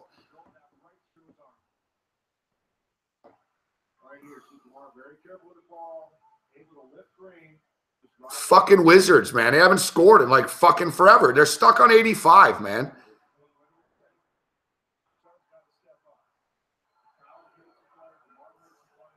And there's the 3 ball we were waiting for the Lakers to make, and they make it. 85-83. Fuck, the Wizards suck, man. You guys really suck, fuck. You're playing a piece of shit fucking kid team, and you don't pull away. You're all flexing after dunks and shit. You're fucking garbage, man. There's John Wall. Fucking do something, fuck. John Wall takes a bad fucking shot. This game's about to be tied. And it's tied, 85-85. It's fucking great. Fuck, man.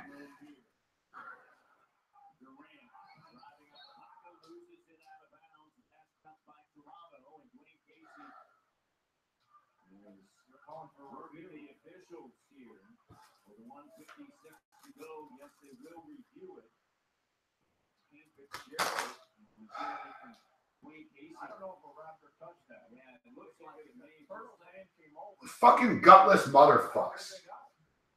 That's close. It's close. It may have been the left hand. That was close.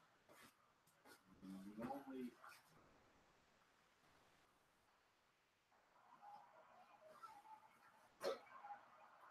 112, 107, 156 to go. Let's see if we can get another look here. What a game by the youngsters for the Toronto Raptors. Siakam 20. Carlo has been outstanding. 12 points, 14 rebounds. Waiting on the replay center to get a look at it. Let's see if we can get a look here. That's a tough one. See, I think Carlo's handshake Oh, just over the ball and caught Durant. All right, this may be a better angle. See, Fucking Wizards. You guys you've had 85 points for the last 10 minutes, man. I think Toronto's going to get him.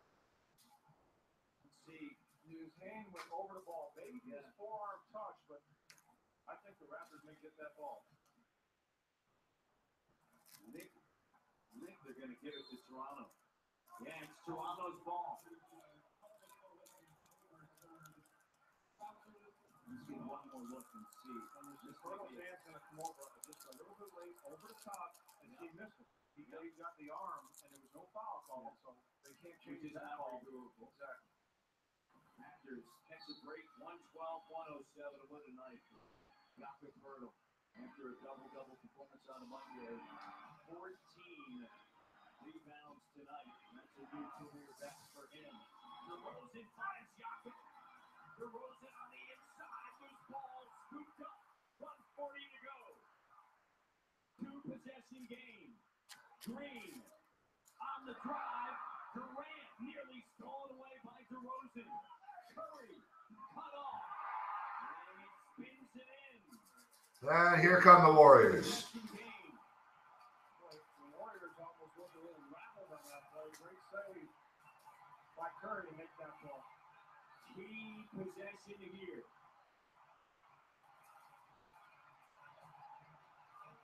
Lowry drive, step back, shot no. Chance to tie. Durant cruises into the front court.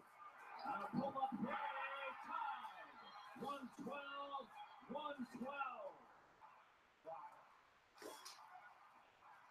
Talk about a big shot. Well, we just blew the fucking lead in that game. Ties it up with 1:02 to go. Look at this, coming down in transition. We should be able to hit the 12. We're going to hit the Kevin Durant over. And still bury a three-point shot. Big time. 1:02 left here in the East Bay. Come on, Washington. Let's keep this shit going, boys. Let's go. Let's go. This is Google Home Mini. It's got the Google Assistant in it, so it's super helpful. Watch this. Hey, Google. Good morning. Good morning, Claire. It's 12 degrees with a chance of rain, so you might want an umbrella. Oh, that's helpful. It'll also read you the news, look up traffic, and tell you your first meeting is at 9 a.m. And you know how sometimes you're in bed and you can't get out of it until you hear that one song and, okay, plan your get out of bed playlist. Yeah, it can do that too. It's Google Home Mini, part of the Google Home family.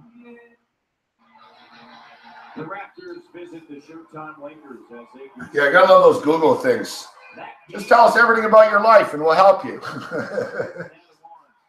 So Google knows what time you wake up at, when you get home, what you listen to, what you eat, what you fucking consume on the news.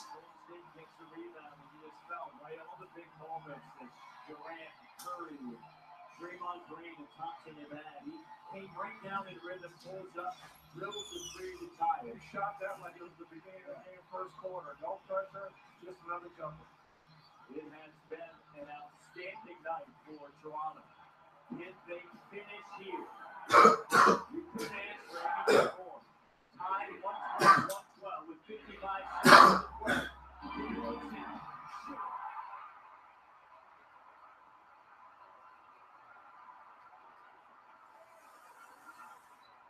Hands on their feet.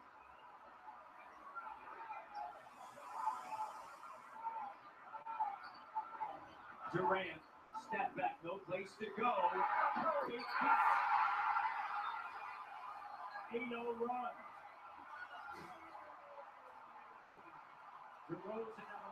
Now I'm getting pissed, fuck. We just choked this fucking game away, man. We're going to cover, but we choked it away. Kyle. Denied. Hurdle nearly stole it back. Thompson, it's a 2-on-1. You got to fucking fuck. And 5 seconds to go.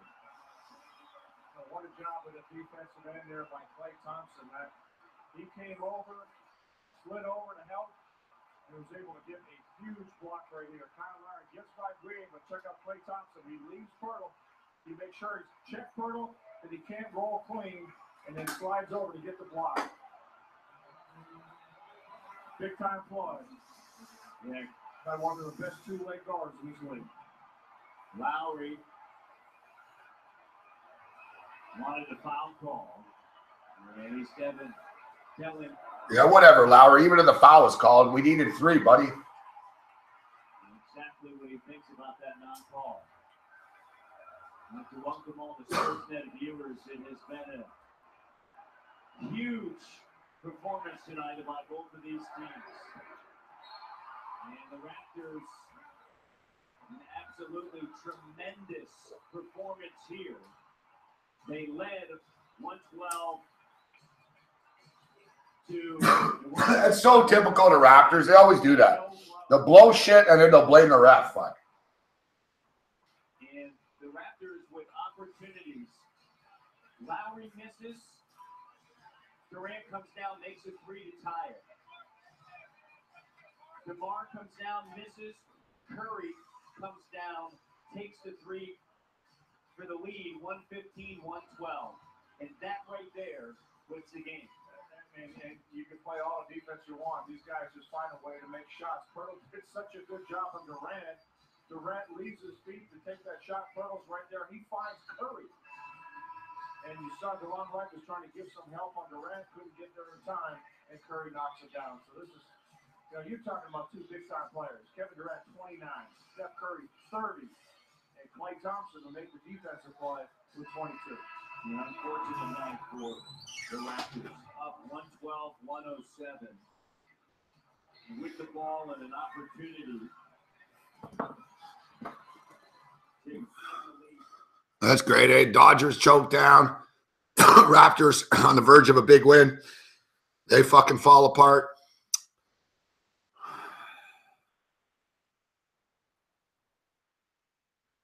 And I don't know the score in this Laker game. John Wall's got 16 points. He doesn't have a fucking point in the second half. He had 16 points before. He's got 9 assists and 3 rebounds, so we're up to 28. Fuck, you've done shit in the fourth. Fuck.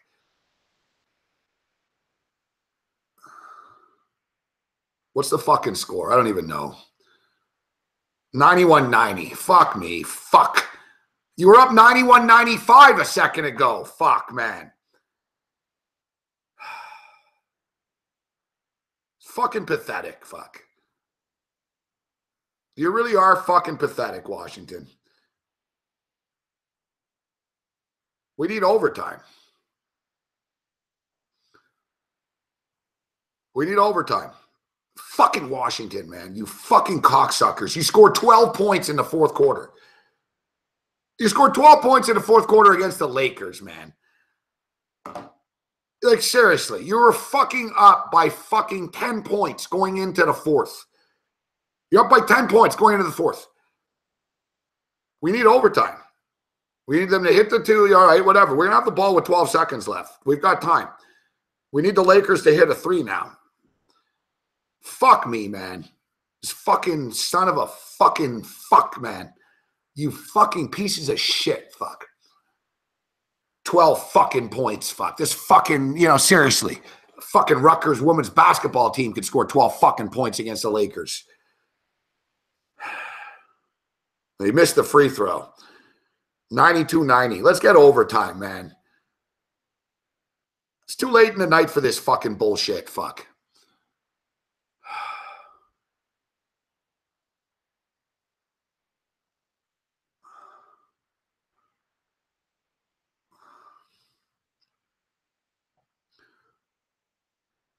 We need overtime. We need overtime. Yeah, we got overtime, and we got a puncher's chance.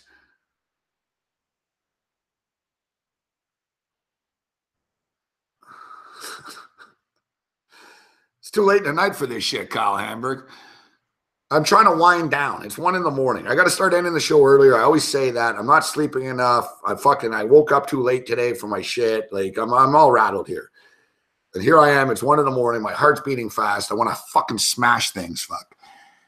I was on a roll, man. I was 6-0. I was fucking rolling, man. That fucking baseball fucking game really fucking got me. And his fucking Wizards team was pulling away, man. We fucking had it, fuck. They're up by 10. You know, even it was 91-85 when I stepped up for a minute. Holy shit, Vancouver won 5-0. The Whitecaps fucking roll. All right, Lakers. Lakers are not in the bonus, so Washington have fouls to give. I don't know how many. I don't have the sound up.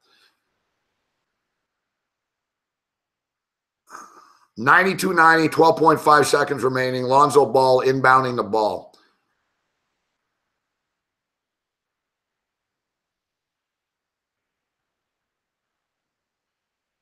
Brandon Ingram gets fouled. So it's pretty clear. They're giving the ball to Brandon Ingram under pressure here with the game on the line. But it's not a free throw. So now it's down to 8 seconds. And they're still not in the bonus yet. So if you're the Lakers, be aware of this, guys, right? Like, they're just going to keep fucking fouling you, and you're going to run out of fucking time. Back to Brandon Ingram, top of the key again. Brandon Ingram taking it to the rack. Brandon Ingram misses. Yes! Yes! Rebound. Tip in.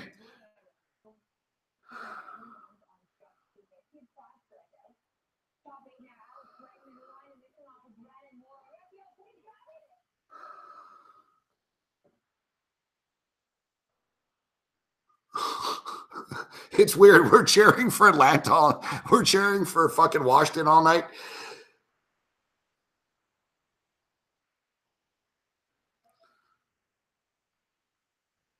We're cheering for fucking one team all night. You ever sat with a person that doesn't understand betting on sports and you're cheering for a team all night?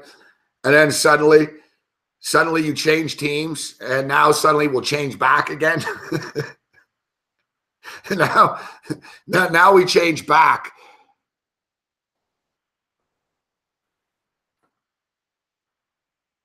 This is the best. Like you said, Blake G, we got a chance now. We got to win by 5.5 points. I got it at -5. We just got to win by 5. We can win in overtime by 5. We need John Wall to wake the fuck up, and it would help if John Wall would go off for a couple of points in overtime here.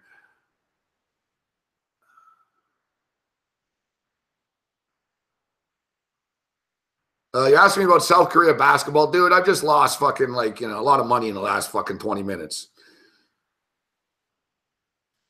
I'm not really in the mood. I'm not ready to start throwing money away on South Korean basketball. I do like the over in that breaker game.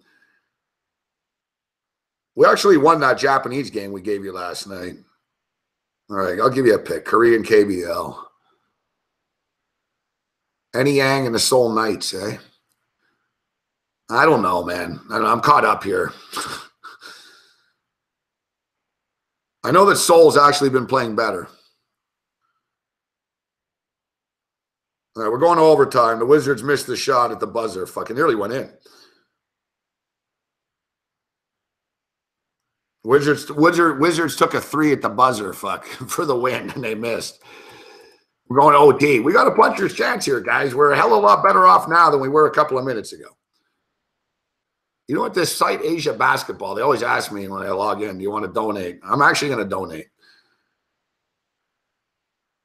I'm going to donate this week. When I have time and I sit down here, I'll donate them a couple of bucks. Fuck, they're a nice resource for me. South Korea. All right. South Korea. What do we got? Anyang versus Seoul. Anyang versus Seoul.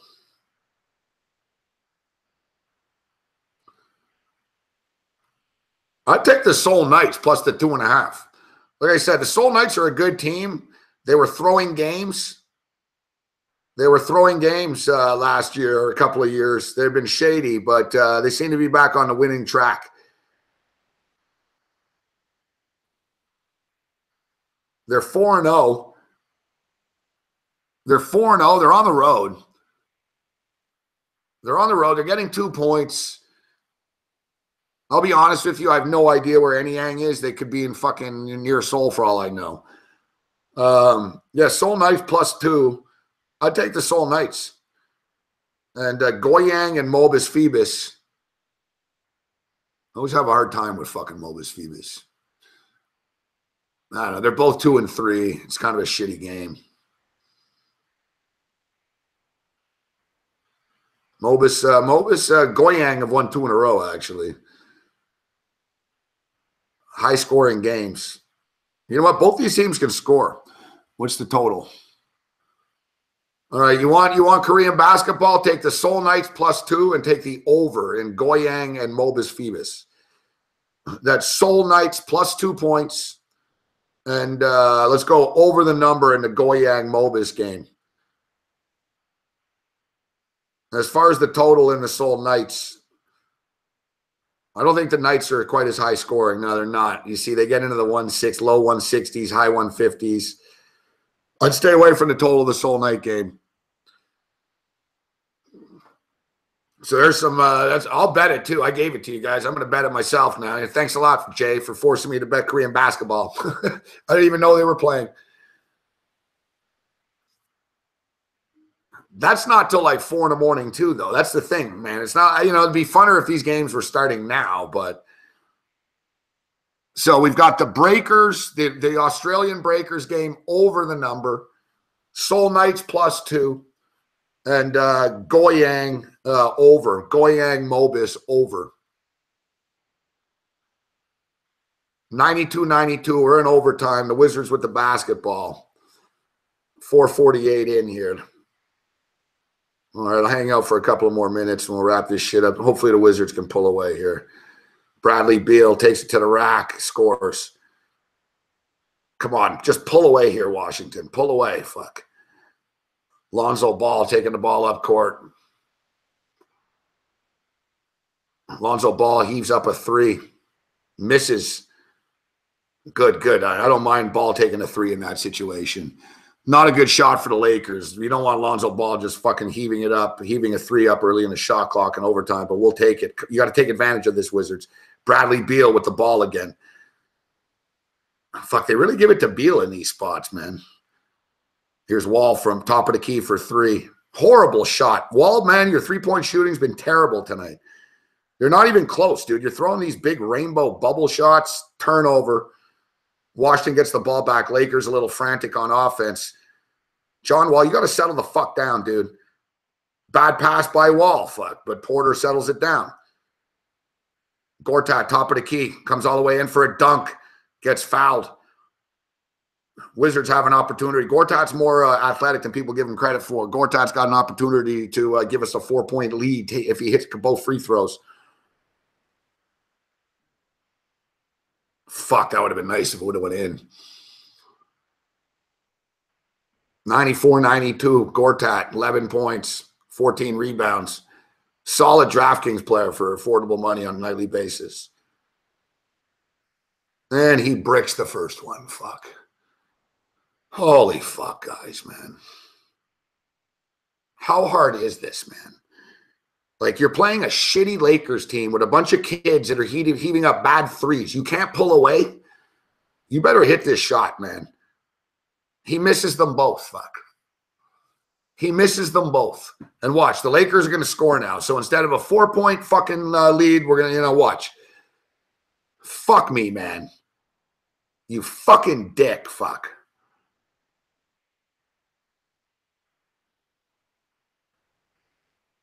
Here's Lonzo Ball. Lonzo Ball fucking ties the game. You see? 4-point swing, you fucking stupid prick, Gortat. Should be fucking 96-92 right now. Now it's 94-94 again.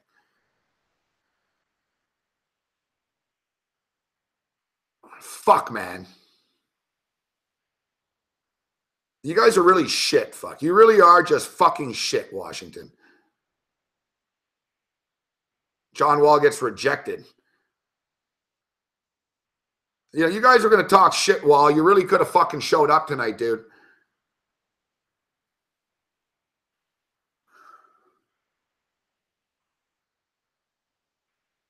That's great.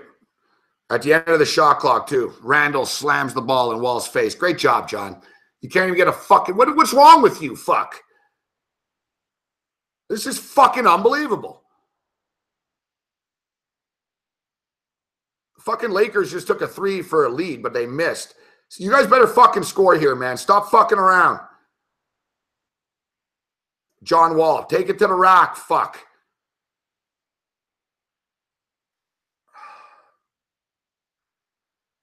Bradley Beal going to the free throw line. This game is pissing me off, man. It's really angering me, this game. I got a lot of money on the Washington Wizards right now. You guys could have been up and pulled away. Like, the Lakers are shit, man. You got a bunch of kids on the floor here. Fuck.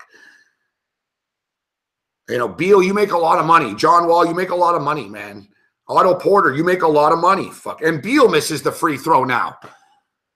They're 0 for 3 for 3. Like,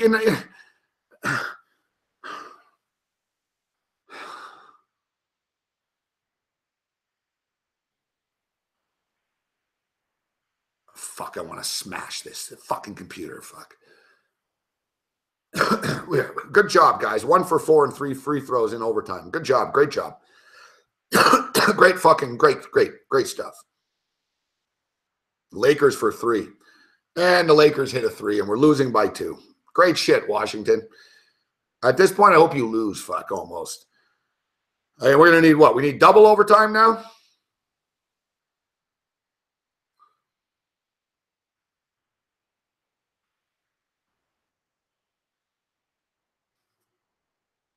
John Wall ain't doing shit either. Fuck. We even go to overtime and he can't do anything. Bradley Beal is the only one that's doing anything on the Wizards. Everyone else is missing on the Wizards. Beal's the only guy. Here's Ball for 3. Ball misses. 97-97. And you call a foul on us and we get the rebound. Fuck, you got to be kidding me.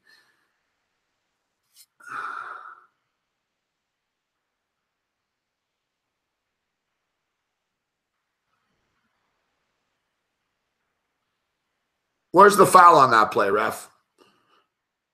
It's away from the ball. What are you doing?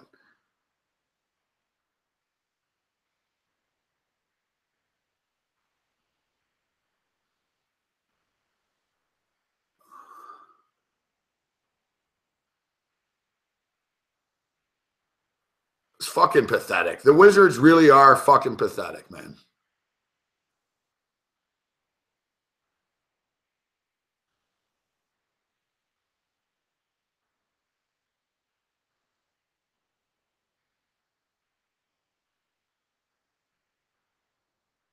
Wow. All right, we got to get out of here. It's not going to end well, so what's the point of staying? We appreciate everybody tuning in here this evening. We encourage you to go over to sportsbookreview.com. Give us a thumbs up if you can. We got 75 thumbs down. Whatever. Somebody knows how to give us multiple thumbs. Wow, you win. Yeah, give us a thumbs up and go over to Sportsbook Reviews, social media accounts, connect with social media, SBR, YouTube, Twitter, Instagram, Facebook, Snapchat, and Google. You get free picks over at sbrpicks.com. Check out the odds over at sbr.com, sbrodds.com. And to find the right sportsbook for you, go to sportsbookreview.com. Man, you got a lot of websites. The SBR media machine continues to grow.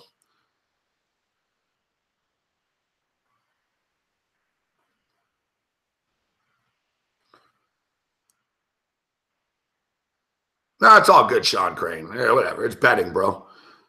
It's betting. We'll bounce back. It is what it is. Can't, we had some bad breaks tonight. Who knows? Maybe the Wizards will cover after all. Have a good one, Chris Edge. See you later, Mohammed. See you, Mr. Zah. Babano, thanks for joining us, buddy. Ace Farmer, Gogster, Shano, Rich Banks, Jordan. Jax J, always a pleasure. Mr. Cox, Nick, Cash Action Bets. Bobbert, Van Fob, Tom Marino, Delta, Druzilla, Johnny Kicknuts, Giorgio, Dom G, Young Jeezy, Alex Vinishki, Brett Patterson, Carmen Raphael, and everybody else in the chat that joined us this evening. We appreciate it. We'll see you guys tomorrow, Thursday Night Football. My plays of the day will be up on the Fantasy Sports Network YouTube page. And check out Donnie Rightside, Big Man on Campus, Jimmy the Bag, Pistol Pete, and everybody tomorrow online as well. Other than that, you're on your own. May the winners be yours. As I stated, too, breakers over the number. Soul Knights plus the points. Goyang Mobis over the number. We'll try to get some of this fucking bad beat shit back. Other than that, you're on your own. Later.